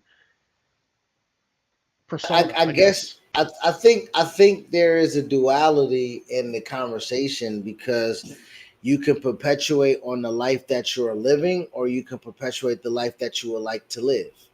Right? Those are two things. And to the point of someone living the life of vanity is again something that we talked about bleeding into previous conversations of, to change what is the incumbent does take a matter of foresight. Also, there has been a ton of situations where the foresight has led to backlash. If we want to continue with the Drake, we speak about him as the grandfather of streaming, or the father of streaming, right? Of the streaming era. Yeah. He had the ability to keep Drake? the status quo. I mean, he launched Apple Music. He's Oh shit! Like responsible. you mean like the Yeah, streaming he's era of responsible. music? Okay, Yeah, the okay. streaming era. Yeah, he's I thought you were talking responsible. about Twitch streaming. I'm like, wait. What? No, All right. like the streaming era of mute, right? The streaming era of music, right? He launches Apple Music, makes the album exclusive to Apple Music, and that's how we get those type of situations, right? And that's what spawns a lot of the I'm a power broker persona that we speak about right now, right? Because that had led to a lot of, now he's in a situation where he brags about getting the $400 million, but he crying that he's undersold or underbidded, or he's deserved more, or whatever the case may be. But if you had physicals, you would automatically know that you went diamond and would have got you 10 million and there, you know what I mean? But Yo, so I like, but cannot stand this nigga, bro. hold on, but I mean, but what I mean, are you? I'm not mad at the streaming era. Like, No, like I no, know, no, it's like not that. but It's not that. But yeah, Oh, go ahead. but that's what I'm saying. Like the I just the don't like backlash, hypocrisy, back and forth. the shit. backlash of Trying to having play both foresight though. sides. I can't stand that shit, bro. He's trying. What do you mean? How do No, we get from no, that go to on. where you- Finish your No, point. I mean, how do we get to that from the hypocrisy? Like I'm talking about. I'm just asking. I'm saying he Choose the has. money, and now you're like, well, I'm not happy with what I chose. You didn't have the foresight. And all I mean, that that's stuff. that. I mean, And then but you that's do the same a, thing with Steak. So you're still on a guy who's going to choose the money regardless of anything. He's still working for Steak to the point where But I Steak, think- the but I boss think came on a this is live a- stream with him and said, "Niggas get to work." But I think What this Drake is the. I did. think this is the opposite of what I'm. I think this is the opposite of what I'm speaking about. The right now he's attaching himself to something. This is not foresight. To your point, you want him to have foresight. What I was saying is that last time he tried to have foresight, it was a backlash. So that's all I think he took the money the same way. I think it's exactly the same thing. I Well, think okay, last time he I did mean, not have between- foresight, did not go but- independent, did not use his power in a better way for the industry. He attached himself to Apple Music. Then after that, he joined Live Nation and got a So you think the foresight would have been so if Drake was Chance, do you think independent artistry would be in a better place? 100%. Okay. 100%. Okay. Drake. Okay. My problem with Drake primarily is how he uses his platform. 100%. It's for bullshit. It's always for bullshit. And I'm like, bro, like, but you want to be the GOAT. You're not. Well, I mean, and hold on. Then you want to sue. Then you want to say, yo, let me not do it. The niggas Let is me not- weird, bro. Let me not. Well, is this pen? Okay, so now we can get into the conversation. Do you think his pen is unsharpened? Oh my god, I don't give a fuck if it's sharp. That's the Hold problem. on, you commented on it though. That's If you the didn't- thing. Yes, I don't give a fuck if it's sharp because you sued last time somebody came at you. So shut the fuck up. Shut the fuck up now. I'm done with the whole. It's not even about whether he can buy somebody a pen or he's a great MC anymore. It's about stop choosing both sides. You just sued. I don't want to hear no fucking tough guy talk anymore. So the next person that comes at you, you're gonna sue again? Shut the fuck up, bro. Go somewhere with that. Make a great Okay, so album. clearly you do care. I don't want Clearly to you do hear him care. beef with nobody again. I don't want to hear Clearly- Drake beef with anybody. Why anymore. can he beef again? I don't bro? want to hear with Drake beefing with anybody anymore. I'm sick of it.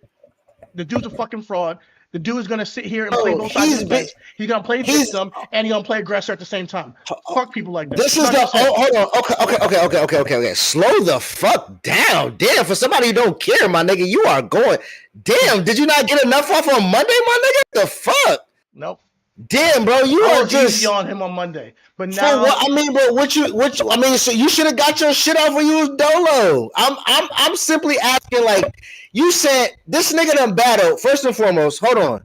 I know we got recency bias. I know we're talking about Kendrick and he sued and everything like that. We don't want to talk about who he sued, what he sued for, whatever the case may be. Correct. Past that. Outside of the Kendrick battle, my nigga, he has Joe, Meek, Common. Yeah, yes, nigga. Joe Button and Drake. Hold on. Now it's a lot of Joe Button niggas in the world that would say, because Joe Button pen ain't dry. Joe Button pen is sharp. Joe Button's an elite MC. When he went at Drake, a lot of niggas gonna say that he sue, everybody beats you to me. After you sue, everybody's watching you. Nobody's afraid of your pen because you are not playing the same game. You're not. You're not playing the same game. Stop it. Stop it. I don't even care about the words ring hollow now. All the threats, all that shit rings completely hollow. And I don't get how it does it for a lot of people. They're like, yeah, we can still hear Drake put bars out there. And it's just like I never knew he sued. I'm sorry, bro. I can't get that out of my brain. That's just me, though. I'm not going to knock y'all. Jay-Z apologized to Nas. Listen, that has nothing to do with this. Hold on. I'm just saying. Hold on. I'm saying. Okay. Niggas do fuck shit, Chidi. If your whole premise is he do fuck shit, if your whole premise is he's a fraud, you just said that's what you just said. My premise is he's a hypocrite. My premise is that he is genuinely trying to play both sides, a victim and the aggressor at the same time. And I fucking can't stand niggas like that. The reason why I made the Jay-Z comparison, and I'm not doing whataboutism, but when you said this is why he can't be the GOAT, if everybody GOAT is Jay-Z, he is mimicking who the GOAT is. No, Jay-Z is a hypocrite. Jay-Z takes the money at every turn. Jay-Z Jay-Z has multiple mogul businesses where he's been the boss of it. He's not just a simple employee of somebody saying, now do what I told you to because I gave you the money. That's what Drake does. And I brought it up on the podcast. You didn't watch the whole thing, but I brought up Jay-Z and how he uses platforms differently than Drake. We have criticized Jay-Z, but it's not even close. It's night and day in how they move. Of how these men move. I think it's even more indictful. It's more indictful. I brought Nipsey Hussle up too on the pod. Maybe you didn't see that part. The way he used his platform was way less notoriety than Drake, way less money. What he's done for his city, his town, with Marathon, and how he gave back to the community is so much more impactful than anything Drake has done. You know, so like that's what I mean. That's respect, but I don't want to be this person. Sorry, I went there. I went there. I went to the plaza before he died there. As much love and respect and admiration and money that he put back into that neighborhood, into that plaza, he died right there because somebody did not appreciate that. So as we are championing that, I don't want to not speak on that, but I also don't want to make it seem like that he is still around doing things or able to do things because he's not. And on the other end of the Jay-Z point, I think it's a little bit more indicting because Jay-Z is more powerful than Drake. Jay-Z does have more influence than Drake. Jay-Z is a mogul, and at his mogul status, he is doing things that we look at and be like, you can only do that when you're in the presence of other people who do stuff like you. And when we talk about that, we do see him at the table with Kushner and Ivanka. So like there's no separation of the two when we're speaking of has his own issues. It's not what specifically I'm talking about. The whole victim mentality is not what I look at Jay-Z as. I don't look at him as a victim guy who's also going to be an antagonist at the same time and try to play both sides of this. Well, he was antagonistic about the He was antagonistic about the Target situation. Whataboutism about Colin Kaepernick. He does try to skirt away from accountability. So that's the only thing that I'm pushing back on. And he does it at a point of where we're talking about the threshold of black business thriving, right? Where we're talking about the evolution of things as the same thing about boycotting and everything like that. So that's why I'm speaking about. You're right. I'm saying you're right on Jay-Z. You have a point, but it's not equal. Drake's embodied. I know. I weigh Jay-Z's more. I get the picture. I get that. Okay, I get that. Okay. I weigh Jay-Z more. Not bitch. I weigh the atrocities that he could. Again, we're talking about two different things. Jay-Z's a guy you can have a conversation with. You know, even if you don't disagree with the guy, he's a guy you can be like, all right, let's call you out and let's have this conversation. And you can see that so? you can almost. I think that he may not agree, but there's going to be a conversation had where you're like, okay, this person sees where I'm coming from, I see where they're coming from. We don't agree.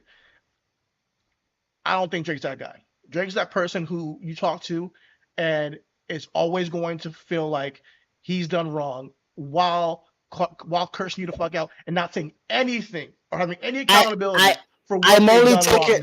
I think we are having recency bias. As I remember, Drake has done media previously.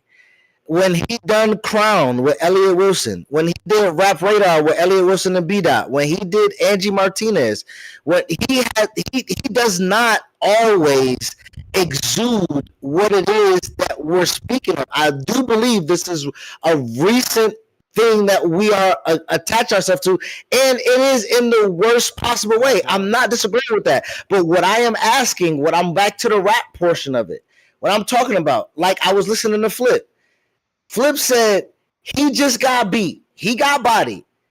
We can go on the court and we can say that this nigga is more skillful than this nigga, but this nigga still got skills. There's a way that we can say that.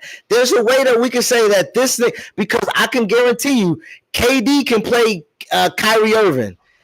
KD gonna beat Kyrie shit in. Yeah, but there's no way you can look at Kyrie and say, but in a balling situation, in a balling situation, if Kyrie loses and then be like, yo, this nigga cheating, nigga, he's 7 feet, nigga, and the ref was on the side, nigga, and he was getting every call. We gonna say you bitching, we gonna say you harassed, we gonna say that, but we still not gonna take away from your skill. We still not gonna take away from the skill. But that's what I think. I think him rap against anybody again. But him rapping bravado is part of the kit. It's part of the skill set, bro. I want Drake. I would actually really support Drake's acting career because he's a great actor. I think that what he's been doing with Katie and the shoes, those little commercials he's doing, he does a great job with that. I think he should go act because I honestly believe this Drake persona is completely different than Aubrey, and Aubrey has almost convinced himself that he is Drake now. And what Drake is a whole lot of. Well, how can you psychoanalyze? How can you psychoanalyze someone who is living a duality of themselves? I did. Okay.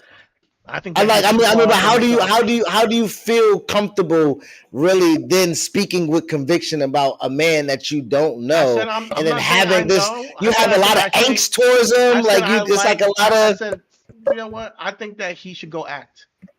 I think that Aubrey Graham should go act, and I think that would be great for him because I think he sounds. Dude, he's embarrassing, bro.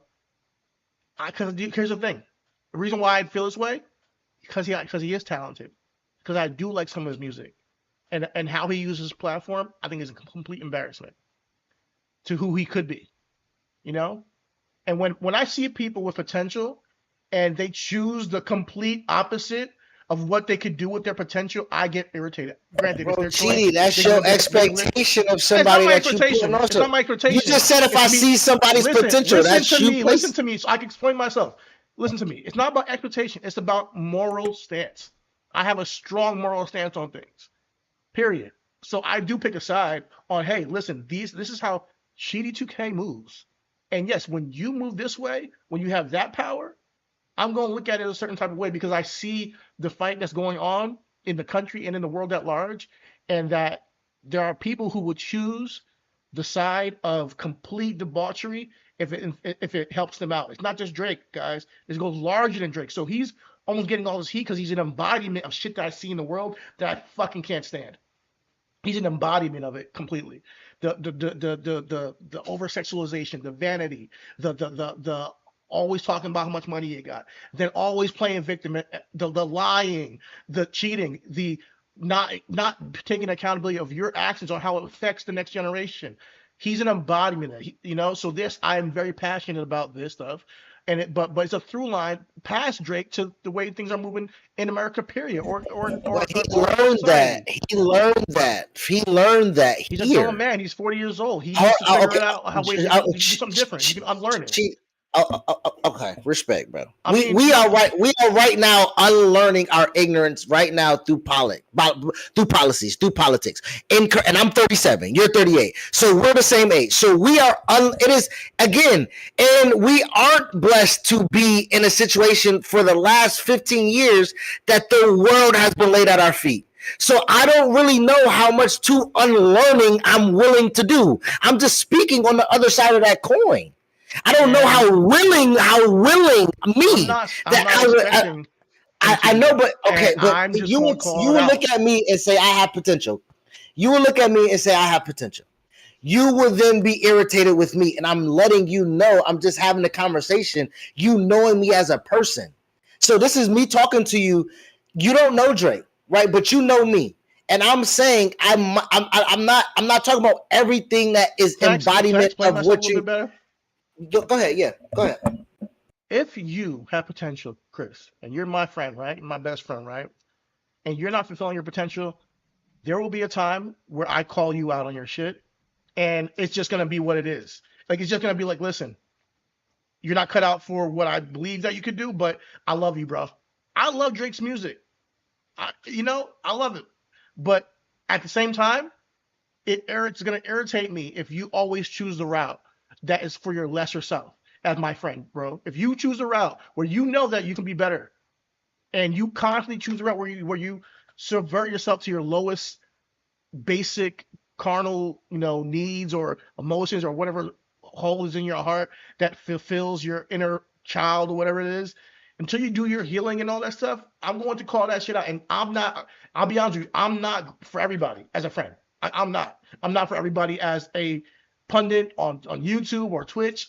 I'm not everybody's cup of tea because I'm going to call shit how I see it. And it's just going to be how it is. And I'm not saying that the person has to change.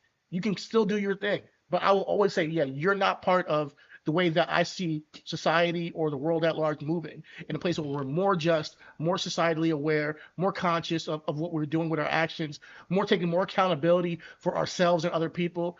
Those are the things I hold dear to my heart. So when people portray those things where they're unaccountable, unreliable, cannot be counted on, and then they want to play victim all the time, I will always call that out and make sure that it's known. And at the end of the day, they can choose their path.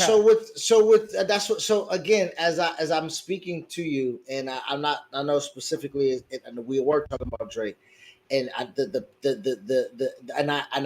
understand the passion because I do understand what you mean by that. When you say he's unreliable, when you said that he's unaccountable, when you say that he like when you're speaking on that, the unreliability lies where to you? Because I'm just finding the disconnect. Is the unreliability of him being the music socially to me has been unreliable? It's like okay. It's not grown. It's like what I expect from the reliability of a 40-year-old man to put out music that meets us where he's at, meets us, and or to some degree I gave Iceman some credit because I see a little like 2% of accountability there, or like, oh, you are aware that you're not quite operating like a man.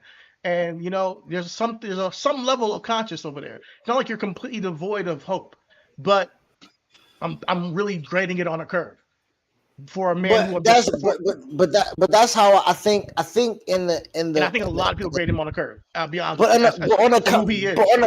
on a construct of his peers, right? Like as Joe was talking about it. When Joe saying the same thing, I don't want to hear him talk this bravado thing because in his peers, he pieced it up with Future. J. Cole don't want no smoke. And Kendrick already bodied him. So whoever you're talking to, the lesser is. I mean, it's not. I mean, it don't have to be my thing is you don't. I think that's my. I don't necessarily think you have to be afraid to understand, or you don't have to be. My mom used to say, you ain't got to be afraid of me for me to beat your ass. You know what I mean? Yeah, true. But you asking for something when you say my friend still drives, so watch how you reply. Well, I mean, you gotta be also. Niggas have been niggas. Hold on, Jason. Hold on, niggas send shots at him since we acknowledge Kendrick stumped on the grave after the battle with GNX. We acknowledge that the whole album was the victory lap. We understand that, so that's cool. He was still, and Drake was quiet. Then we see the We Don't Trust You both albums. Niggas had Weeknd singing all types of falsetto on this nigga on the We Don't Trust You shit. Nigga was singing his ass off about his I'm so glad I didn't sign my life away. Nigga, so he got that. He got Rocky. He got Ross. So niggas still have been taking a little bit of shots at him. And Pusher, let's be honest. You can't tell me there ain't a bar or two on the Grammy nominated album that ain't shots at the light-skinned fuckboy telling them, hey, don't think you can try your luck over here again either. So there has been shots. And so he's like, hey, I understand. And to be quite honest, he didn't bitch out from Pusher. He didn't sue. He didn't cry. All he did was just change the album from Scorpion, and Scorpion was a really good album. So Pusher actually pushed him to make a really good album, and he battled. So to me, that is a win in the loss. Stop. I can't. Pop over. I can't with this guy, bro. I knew he would come around to a dub somewhere. He'll find it somewhere. No. But what I'm saying is the credibility of that person, right? When he lost the Pusher, he still was talking tough. Nobody told him not to talk tough at the Pusher. He didn't sue, bro. Like if he didn't sue, I wouldn't be acting this way. Like, dude, when you go take it to like, because everybody's like, oh, he can't. Like, to everybody, like even the Joe Budden podcast, their conversations about the raps. I'm not quite talking about the raps. I'm talking about who this nigga is as a man, and him going to the courts. So are you trying to bait people so you can sue them again right now? When you say that my pen's not dry, no, but like, who is he baiting? I don't know. That to, well, just shut the fuck up, you corny ass nigga who already sued for bars. Nigga, stop. No one's even thinking about Drake right now. Rocky's out here living his best life with Rihanna.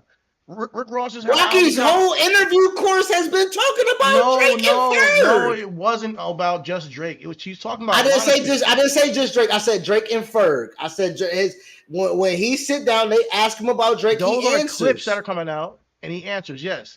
But he don't give a fuck about no fucking Drake, bro. He I don't really understand care. that, but he can really. But to my point. If you got 3 kids with Ree, you got the girl, you can say, hey, man, I'm here to talk about my album or bypass that. I ain't talking about fucking problem. These niggas really asking him about fucking problem. He answering it. True. He doesn't have to answer. He doesn't. You know what I mean? Like, he's giving the interview. But he's keeping it going.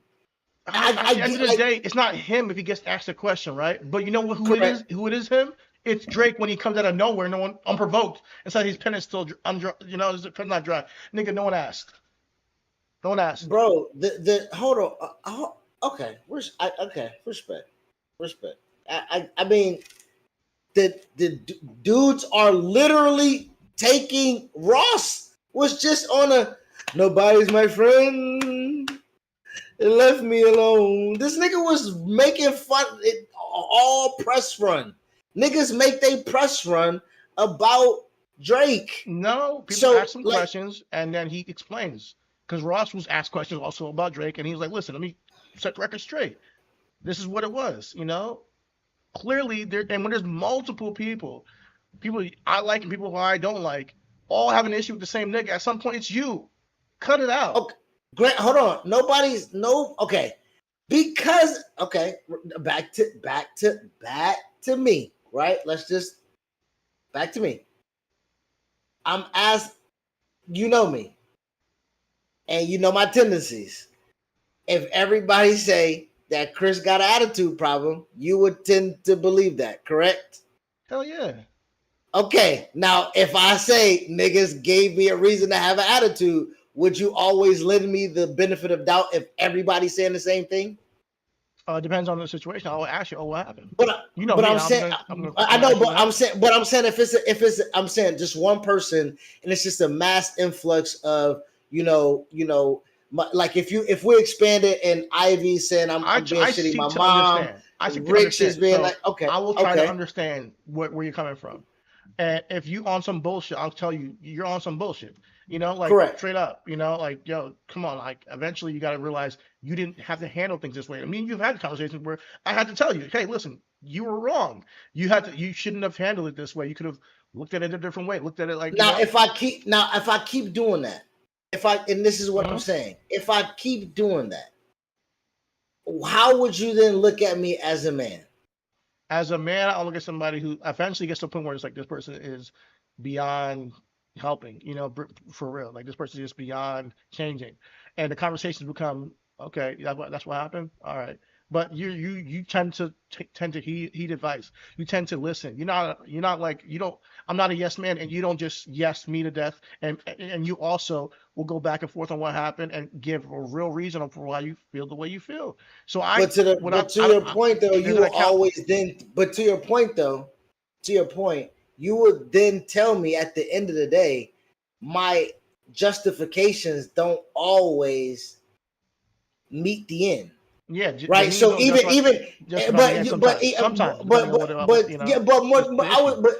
I would say, but back to the point of the majority of me. Let's think on the point of me, a man being out of a man's place, being emotional, right?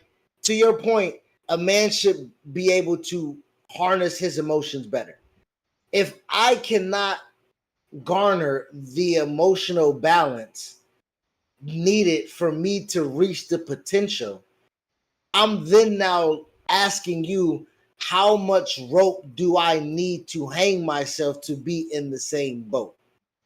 How much rope do you need? Listen, it's just enough rope for me to see that you're hopeless. So like at the end of the day, it gets to a point where if you do something like that, clearly everybody knows it was wrong, and then you act like it's not a problem.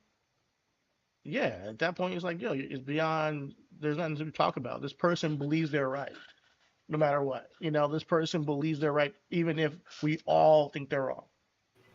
I don't want them to come back and say they're right anymore. I don't want them to come back and say, "Yo, look what all these people did to me." I don't want to hear none of that because, dude, like at some point, it's like, But just what? shut If, the but fuck up what? It, and but move what? on. But what? It, but what if it? But again, like, but what if it really? So that's where we now have the philosophical conversation of, this is my real true interpretation of me being attacked, right? This is a real interpretation of me feeling in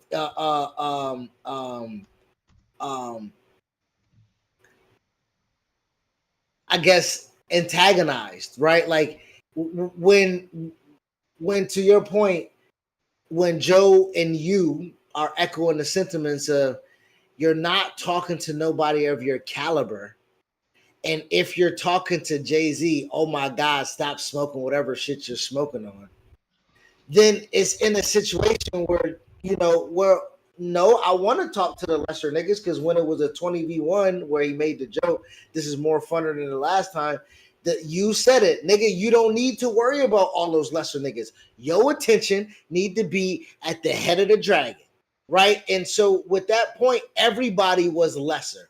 Ross, Future, ASAP, Weekend, Charlemagne, like anybody he named that wasn't Kendrick was lesser tier. And even when he gave the little pot shots at Cole on Iceman, they was still little pot shots, considering the fact that when we thought J. Cole was shooting at Drake, they was real motherfucking like, you sold your soul, nigga, the Lucian. And I'm like, damn, nigga, who else he talking to but other than Drake Yeah, or Yeezy, my nigga? You know what I'm I saying? still Like, don't it's know either who he Drake or was talking Ye, to. nigga. Yeah, I still You don't know? know who he was talking to. I don't know, but I wish that we knew. I wish that Cole was more honest about what the fuck he was talking about. But I'm not sure we'll ever know, unfortunately. Can you hear? Um, All right. yeah, I can hear you. Somebody Yeah. on Twitch said you guys are talking about Drake, the rapper. Yeah, yeah. Who you want us to talk about, cuz?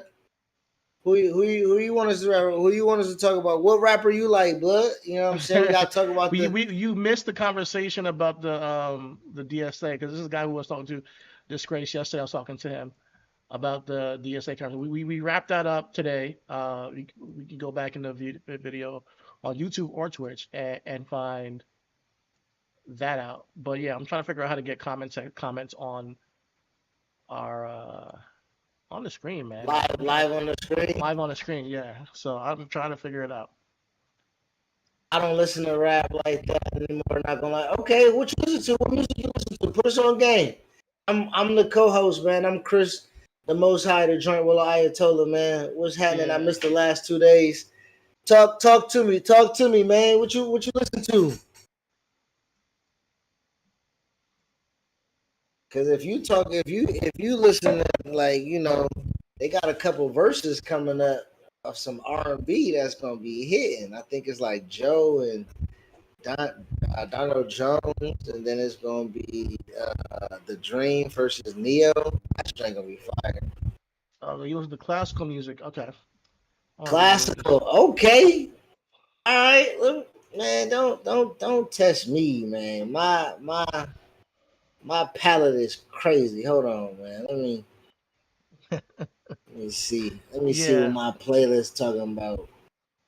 but yeah, I appreciate the conversation yesterday with the because Disgrace was here yesterday talking that shit. Let me tell you, Oh, word. yeah, Disgrace was telling us that everything that I was saying was not even as radical as they are. They are more straight up Marxist, communists.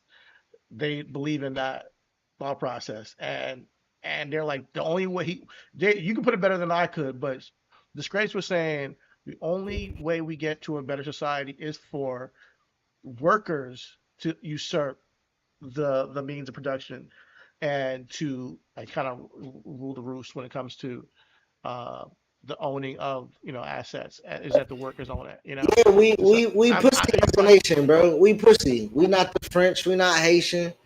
You know what I'm saying? We not Spain. Nigga, we not none of that. Disgrace, where you from? We some pushovers, man. We pushovers. Yeah, There's no American. there's no It's a real there's whole. no real revolt over here, man. It's a whole bunch of get along to get along, brother. Oh, The the UK. UK. Thanks for having us. Hey, thanks Shout out for to the chat. UK. Yeah, come on. Hey, that made me feel good, bro. Shout out to you, the Grace, man. You fucking with us from the UK. Yeah, You know, we they follow too, so I appreciate it. We're trying to build this slowly but surely. We've been doing this podcast for about, is it 3 months before? we started in May. Okay, May, June, July, August, yeah, about 4 months. So we really appreciate your support, and hope you keep coming back because we talk all types of stuff here. We talk about everything. We talk about hip hop, politics. We talk about sports. So yeah, it might not be the conversation you want all the time, but we will always circumvent back to Where what really where you matters. at in the UK, man? Was you rooting for England in the World Cup? Like what's your football team? You know what I mean? I know y'all look down on football Americana, you know. Yeah, but yeah, man. When it comes to the whole Drake conversation, I think people they don't see they can't see the forest for the trees. They just want music, and I get it. That's who he is. He's a musician. No, I think to you there's validity to how you feel. There's validity that to the point of wanting more. I think there's a symbiotic balance in the big three, right? Where you got the lowest common denominator of what vanity is, Drake.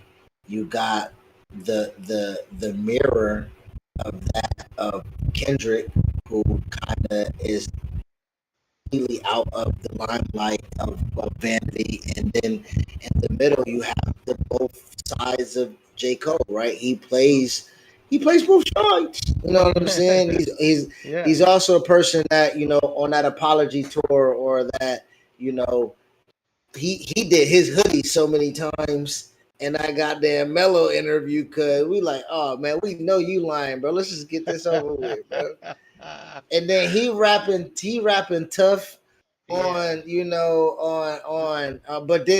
but also then he has songs like the Villas, you know what I'm saying, where again it's just super punchy, super potent, super just rap yeah, lyrical yeah, on a, hundred you know what I percent. mean, like, so like You know he that J. gives you Cole the has a conscious duality of side the. to him, um, and to some degree he's But aware he's of his. also wanted he wanted the vanity. He wanted the Yeah, I need that. He wanted uh, he needed the Mr. Nice watch. He wanted the fame. He didn't then, fuck the Grammys, because them crackers never did nothing for me. Like it's a real do. So I look at those three, and it's a necessary bundle of what it is that we all, because again, to the point where if it was ever a situation where first person shooter was Voltron, right?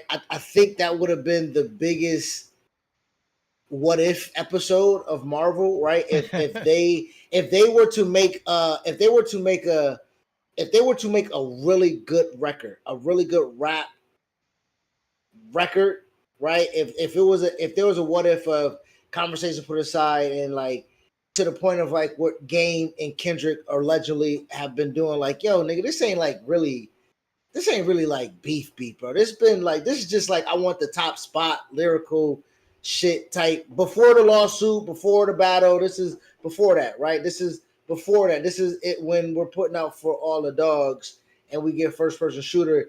If niggas squash it and be like, yo, this ain't really nothing. Let's do something for the culture. Yeah. I do believe that what if situation kind of sends the disdain we have. I think we never have that because that will be a moment of solidarity in a way, right?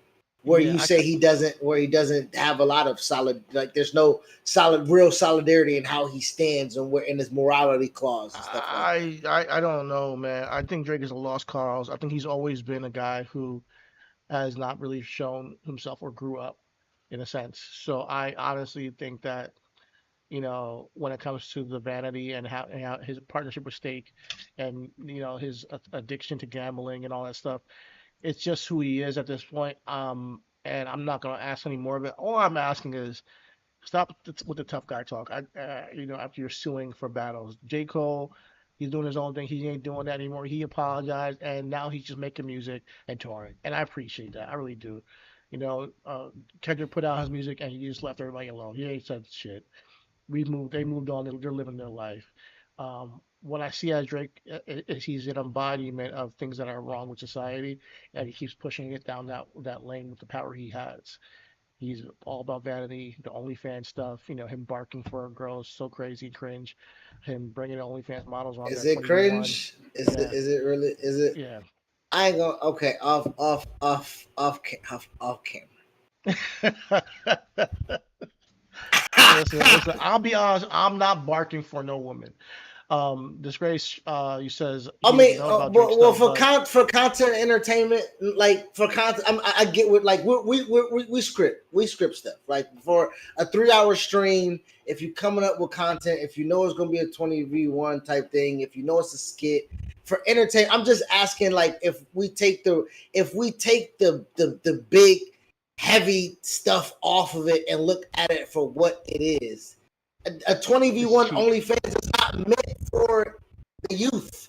It's meant for shit like us. Like it's meant for us. Like 20v1s, like really, bro. I'm not watching this. No, hold on. No, I don't know that people are watching 20v1s when the teenagers are watching stuff, man. This is not like people in their early 20s. I only knew of the 20 entertainment. No, I'm just saying when I come across it on my timeline, I don't believe I share the same algorithm as a 16-year-old, dude. That's for me.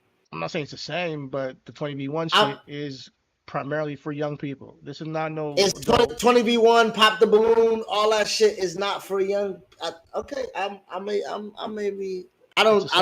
It's just like we used to watch Next on MTV. We used to watch all these stupid dating shows. Like these things are for kids, bro. Like not no. Next was not supposed to be for kids. But it was marketed to kids. Room Raiders was not targeted to kids. MTV was a teenager channel. Let's stop it. MTV was not for adults.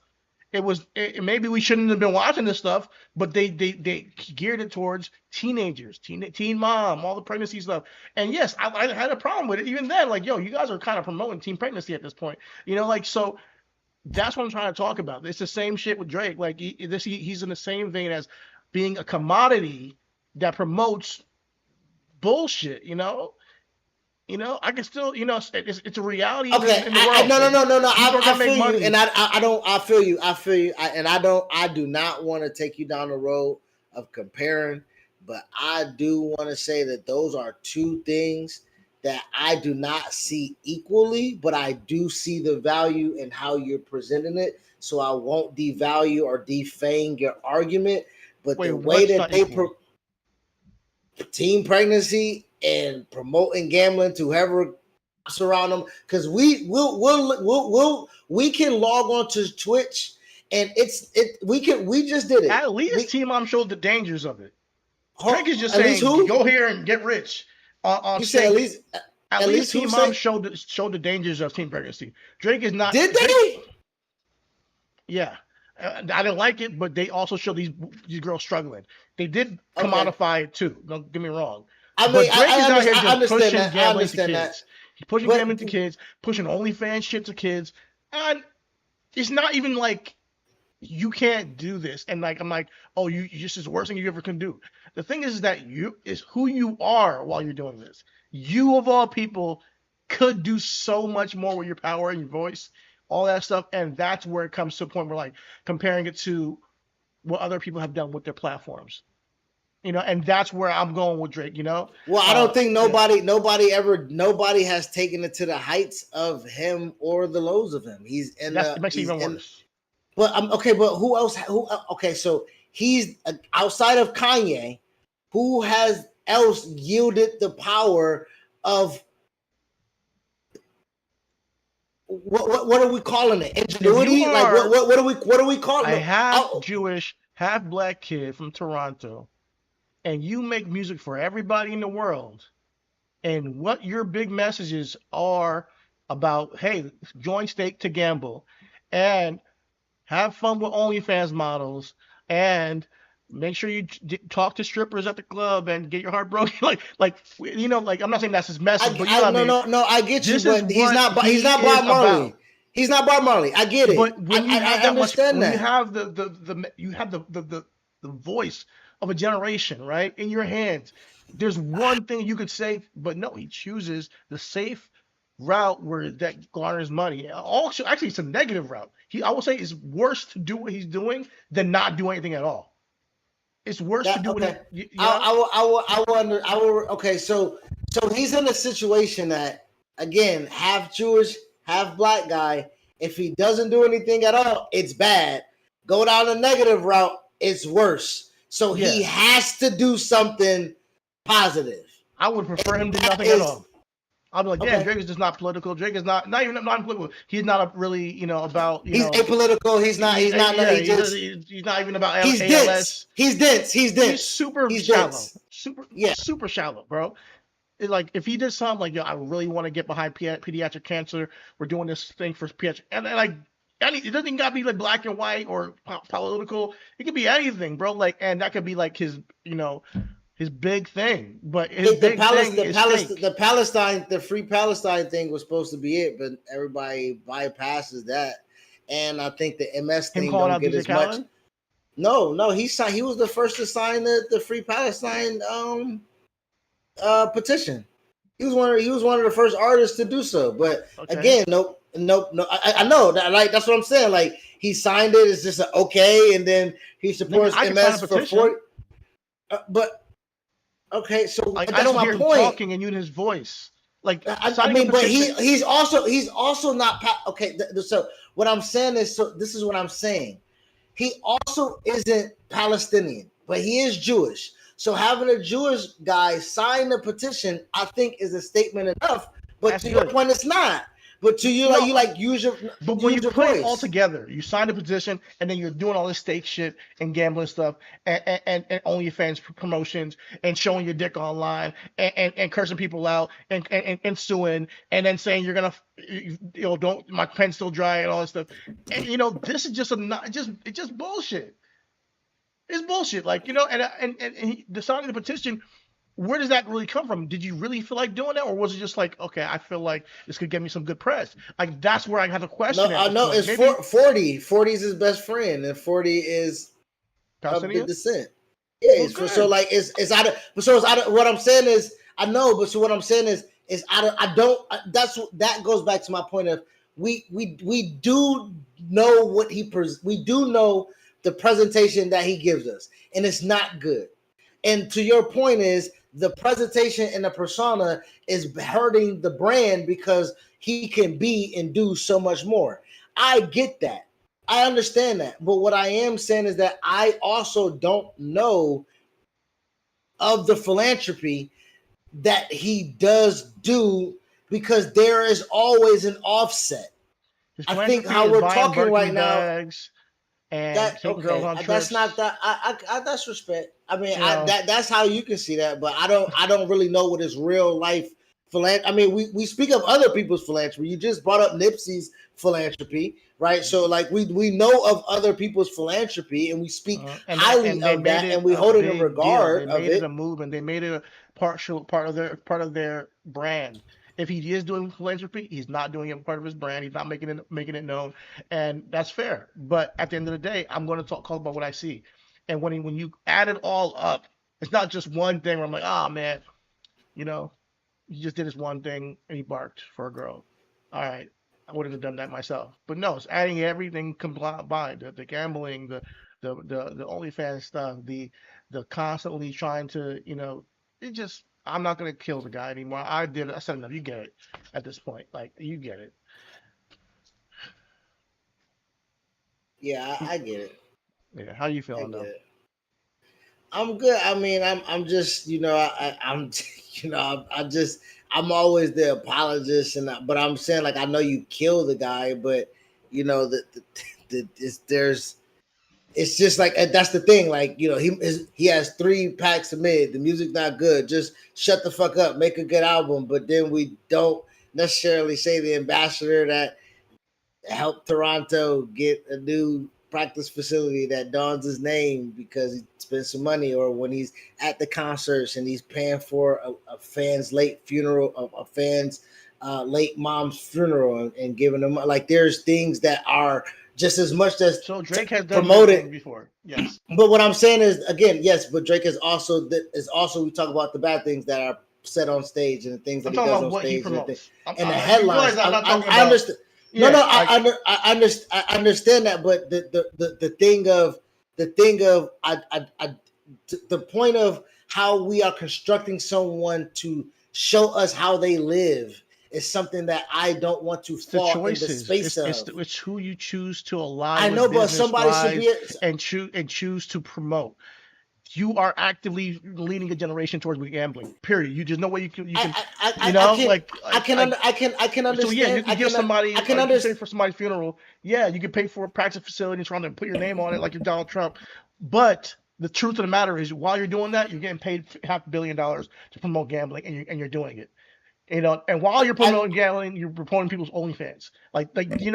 So it's like, okay, the society that we're living in, all young kids, OnlyFans, gamble. These are things that people are seeing nonstop on a daily basis on social media.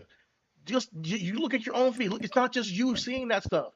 It's young kids growing up in a normalization of OnlyFans, sexualized media, and gambling. Not that every single kid's going to turn to gambling addicts, but there's going to be a portion of kids that wouldn't have if we don't normalize this stuff. So again, to my point, there's a portion of children that would not have thought about teen pregnancy if they didn't think that, I can be pregnant and be on TV. True. Right? There is a lineage. Yeah. I know, but what I'm saying is the it happens. but what I'm saying is the executives, the executive producers, the person who thought about the show. Realize you're making my point. He's on that side. Like he is on that side of America. The corporatization and commodification of culture. Period. He's not here to help anybody out for any type of movement towards a better future. He's about making money. But at the same, but in the history of what we're talking about of history, Chidi, there are how many that do that. I know it's a mighty tall tale. We're asking from a mighty a person who believes themselves to be mighty, and so heavy heavy is the head that wears the crown. But what I'm asking is to you, when I say Bob Marley, that is really him and who else that was purified, because even Malcolm X was a pimp. And goddamn went to jail, like he had to check, like, you know what I mean? Like, I'm saying, like, you're missing the point. No, I'm not. No. Hold on. I'm not. I'm asking to clarify when you're saying use the power and yield it in a way that's necessary to move positive forward. Just like I came on this podcast and I called out Jay-Z, it's the same thing I'm doing with Drake. I'm calling him out, and at the same time, I can say, listen, you are on that side. There is no. You know what? I see what's going on, and I'm not okay with the way things are. You either are on the side of corporations taking over and brainwashing people, or you're on the side of let's make this a more just society. And Jay-Z's not a part of it, and neither is Drake. Kendrick, I see giving back to his community. J. Cole, don't know as much as what he's doing. I don't see. And then you have Drake, who's intentionally like making it worse. Like he's actively making it worse. Like So you got Jay-Z, who might talk about how he got people out of prison and all that stuff, and all that stuff, and but at the same time he kind of like working with Target, who we kind of trying to boycott. I'm gonna call it out right there. Boom, right there. I don't fuck with. Boom. Drake is worse. Everything he's doing is bad. No accountability when it comes to the battle. No accountability when it comes to the lawsuit. Barking for chicks and acting like a fucking simp. Talking to Lloyd, leaning the plug, creating a skit where she takes off her wedding ring and she throws it away, and leaning into the whole OnlyFans bullshit. Promoting Stake as a gambling company and get guys and get it as entertainment. And I get it. Yeah, you're gonna hear all this and you're gonna roll your eyes because at the end of the day, it probably don't fucking matter to a lot of people. It's not that it don't matter. It's just that ESPN was ESPN bets, right? Like when we're watching our first. Yes, and I have a problem with that too. I know, but what Chidi, I know that you have a problem with society. I know. So what's your point of bringing up ESPN bets if we're talking about Drake? No, I'm asking you. No, I'm asking you. I literally asked you, who do you see in the corporate world outside of Kendrick? I'm not talking about music now with Kendrick and Drake. I'm saying, who do you see as a cultural influencing person that uses their platform to the way that you would like them to the potential that you think they should do so? Is Kendrick the only person that comes to mind? I think what Killer Mike has done, I like. I know he has his people who he's pissed off as well. I think that people who have, like, even Cardi B, how she supported some certain candidates and has had conversations on politics. I've enjoyed her takes on things. Nicki Minaj is doing the same thing, but in a negative fashion. She's supporting the other people. So like and then there's a bunch of people who are just apolitical who you don't know, So I'd rather you just not say anything. I'm not going to criticize for not saying anything. So with him being with Stake, does that put him on a side? I know you said a side of corporations. Let's just read the tale of the tape. Adin Ross, so he's really tight with him. So now they're doing Stake together. He brought him in on Kick. Kick is a platform where they all support Trump. Adin Ross endorsed Trump. Drake is not working with the Nelk Boys on that same 20v1, who had Trump on their show and their stream. Who do you think Drake aligns with, bro? Like we are not stupid here. Drake is super tied in with the Hells Angels. Who what? Support Trump. Like the dude is. So to your point, so no. I'm hearing you. I'm hearing you, and what I'm saying is I'm not. I promise you, Chidi. I promise you. Please hear me. I'm not trying to do whataboutism. I promise you, but just hear me out, please. As we see the world turns, there seems to be just a riding of a wave that has swept up society that perpetuates exactly what we're. So to your point, Drake has not said anything, but you said let's tie things together. Just like Pat McAfee says, I don't want to be political, and he walks down the thing with Donald Trump, right? So like, as we put those things together, and he's the face of a company that has now, we can't say that they're getting rid of DEI, but it's damn near a lot of Pat McAfee and a lot of goddamn Dan Graziano and Peter Schrager on that motherfucker too. You know what I'm saying? Uh-huh. Like he is riding the way, and he's riding the wave of corporate sponsorship while playing victim of Diary of a Misunderstood. He's dropping an album. This nigga Pat, you talking about Pat McAfee? Pat McAfee is dropping an album called hold on. So what's your point? I'm not following you right now. I'm trying to just get that on track. My point is, what I was saying is you are criticizing somebody that is riding a wave of society that doesn't have nobody that shift against the culture, and you're asking him to be the shift against the culture. And I'm saying like that is not a. I'm not asking. Okay, so why do you hold him to the standard that you do when he's because just doing? He obviously has cachet. If you're not, it's fucking Drake. I'm not holding him to nothing but what he is. He's famous. He's one of the most famous people on the planet. So when he uses a platform in a negative way, just like I did with fucking Jay-Z, I'm gonna fucking call it out on my fucking podcast, bro. And I don't need someone to say, okay, what about ESPN? Nigga, what? Nobody. What I'm saying is I said he learned this in America. I'm saying we speak about America has perpetually rooted in corporations running the fucking country. What I'm saying is there hasn't been a lot of fucking pushback within that system. What I'm asking you is that when we're having these conversations on our podcast, we are the voice of the people speaking of things because it is obtuse to them. So when you're talking about somebody, so when we talk about somebody who has cachet, and I bring up how he's like bad for culture, bad for society. You still like, yes, I agree, because we're on the other side. You're saying he okay. Well, okay. We're talking about. I am trying to differentiate a conversation here, if you would allow me, because I, for one, support gambling.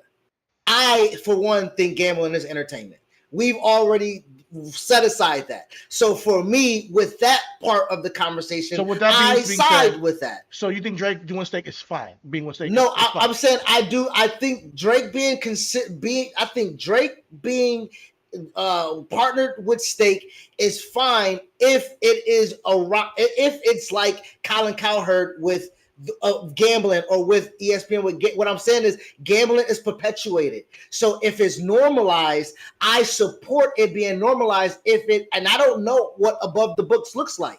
I don't know what when niggas are bidding for casinos, why they're doing so. I don't know what tax breaks that these niggas are trying. Because nigga, what's the point of you getting a casino? Like, you know what I mean? Like we might split. So I'm just, but I am speaking of the youth movement of that. What I'm saying is that for me, where you put that matters. I then now just compartmentalize that. When we say, even if somebody makes content for kids, because we speak about that on YouTube Kids, this is YouTube Kids, specific for YouTube Kids. If somebody makes content for kids that I don't want my kid to see, no matter how many times he goes back to it, it is my responsibility to weigh him away from what I don't want him to be. So if it is somebody that is dressing, so you side with basically Peter Thiel and them on like, hey, it's the parents, deal, and YouTube and all these people who are getting sued. You think that they shouldn't be sued? I didn't know. Can I? Okay, so that I'm goes asking. back to. I'm asking. I'm not saying you do. No. I'm asking. Is there a fence that I can sit on with the situation like this? Okay. Because because again, I'm a grown adult that wants gambling, right? I'm also in a state where I have to show my ID to watch adult entertainment.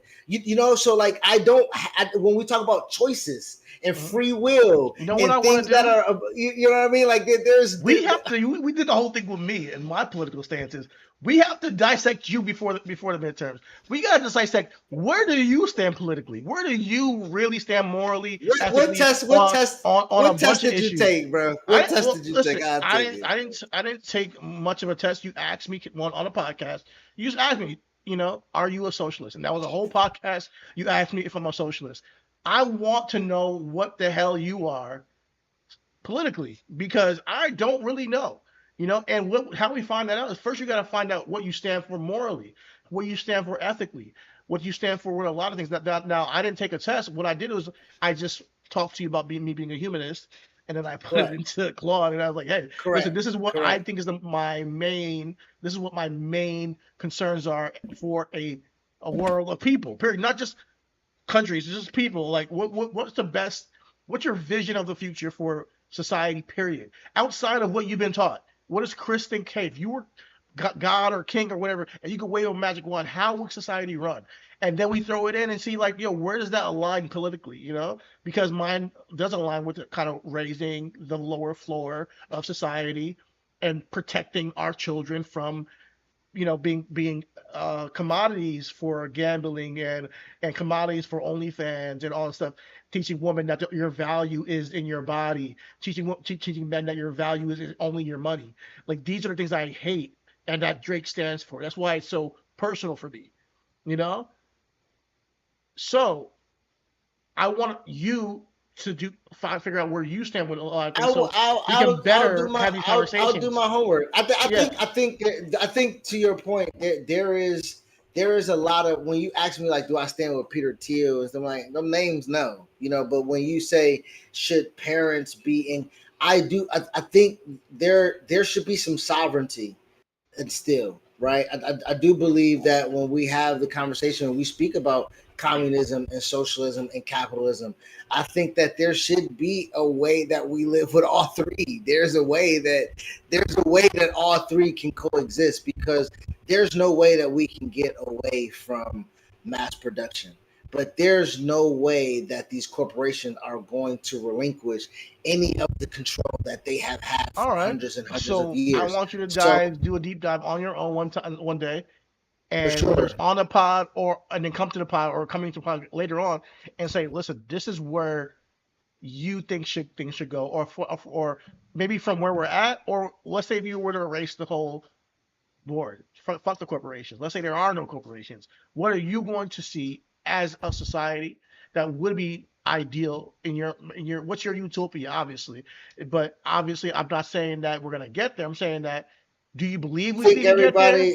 Do you believe that everybody? Yeah, I think that everybody. To me, there's enough land that everybody should not be able to have their own piece of land, and they will be able to share and grow within community. There's no reason why that there should not be a community within a community that blossoms, whether somebody is growing fruits and vegetables, or you got the lumber grow, you got there's no reason why there's a vast majority of just, and even with these abandoned buildings, there should be a ability for low cost banks to low cost bank loans to abandoned buildings that's been sitting there for people that want to open up businesses and shit like that. Like, you'll rather have that just sit there for 15, 20, 25 years. We done grew up in certain neighborhoods. Yeah. That store been there with the boards, and ain't nobody. You can't do nothing from because 2 years old to freaking 17. No, there's nothing over there. Why? Exactly. You know what I mean? So, like, I think, when we talk about, until they get gentrified, and then a corporation comes in and takes it and makes it into a fucking Starbucks or some shit. Exactly. And that's all we need is another motherfucking, when we don't know, again, to the point, if it's a coffee shop, can somebody, can it be American grown beans that's been, grown in the sun of Florida or Texas or California and then transported, because it's $1 trillion business with goddamn dispatch and being on the road, and there's so much. We need your profile. We need your profile on this pod, so I can see where you're coming from with a lot of things. And I can better gauge where you are, because sometimes you are going to things where I'm like, you're right on this. I get why you're saying this, but for the angle you're taking, I think I'm missing something. I think I'm missing why you are going that route, because I'm thinking to myself, okay, do you prioritize the family, the parents controlling their kids away from a stake stream over the person who has all the cachet in the world to guide these kids towards something else, and him not using his power to do so? I think both can be true. And that's true. I mean, look at Charles Barkley currently right now. In the media space, he is a role model. You know, he He's said a he wasn't, person. but he has. But Hey, he's this is what I'm trying to say. Yeah. And at the core of him saying that, the niggas like, I'm throwing niggas through windows. I'm beating up motherfuckers that's calling me nigga. I'm from Leeds, Alabama, and I'm telling you right now. And he spoke out against Charles ICE. Barkley is the only thing from Leeds, Alabama, nigga. You can pass through Leeds, Alabama, and not know you passed through Leeds, Alabama. Yeah. But he's grown up, you know, as he gotten older. That was when he was younger, and I get it. Like now he's used his voice, you know. And, But Chuck is 60. I do want to also remember Chuck at 40. How awe-inspiring the guy was. Well, at I hope 40. that when Drake is at 60 years old, he looks back and says, "What did I do? You damn fool! You're terrible. You're just a terrible. You're an idiot." That's what he should say to himself. Yeah, man. You was That being terrible. said- You was a damn fool, idiot. Ernie, Let's get up out of here, bro. Ernie, let me tell you something, Ernie, let me tell you something. Shout out to Sir Charles, man. Shout out to Sir Charles, bro. But listen, it's been a good pod. I love the debate, man, because I hear where you're coming from, man. I really do. I don't want to act like I don't, but I also know that you understand where I'm coming from, and if you do, then I'm just keeping this on Drake. Like, you know, like, why can't we all agree? Like, hey, this is kind of not okay. Well, you know? I do believe that if the way that it's presented and the way that it's targeted, I would that's me. That's my only. That would be my only my argument that or devil's advocate is because at a 3-hour stream, I don't know what time that stream went on. If you can tell me the time or whatever the case may be, all I know is if you telling me that this nigga Aiden Ross got 8-year-olds watching an 11 o'clock stream. But I do think there are 12-year-olds watching it. Absolutely. But 12-year-olds should not be watching 12. Summer. But no, this one, okay. A 12-year-old nigga at 11. This is what I'm trying to say. You didn't watch it at that time. You watched it at some point. Oh, now it's really the Nelk Boys that he was partnering with for this one. But he's done things with Aiden Ross too, where it's just random. Okay, but the 23-1, like certain content should read like. Sure, I don't know. I'm 18 and over, so I ain't gotta click no motherfucking buttons. You know what I'm saying? But there is times that when you click on something that they give you a parental advisor. Nigga, like I do believe it is instinctive on these websites to put in a code or to put in, if the account in the Gmail is not from somebody that is of age or something like that, you can't access it and stuff like that. You're right. And also, if somebody Drake doesn't have to take $500 million, and he can. Excuse me. Drake doesn't have to take $500 million to work for Snake. He also doesn't have to do that. I love you, brother, but me and you might have a conversation if they come to us, like Rory Maul and Joe. If you are Joe and just telling State that we not taking $500 million, me and you gonna have to have a conversation, cuz. Yeah, because by that time, I know I can get the $500 million myself. If I'm Drake, I know there's another way I can do it. That's how I look at it. It may take me 10 years, but at the end of the day, it's not worth what they're asking you to do to society with your name. Period. There is a cost to that, and you're not paying all of it. That's all I'm saying. With that being said, all's love, guys. Everything is everything. We'll see y'all tomorrow. We are the Zeitgeist. We are the culture. I am your host, Chidi Bang. Thank you for joining us. Please hit that like, hit that subscribe, hit that follow. We really appreciate y'all joining us in the chat. We're here 9:30 Eastern, Monday through Friday. So please tap in. Chris, anything else you got to say before we get up out of here? Nah, man. I don't want to elongate the combo, brother. All right. See y'all. Peace out.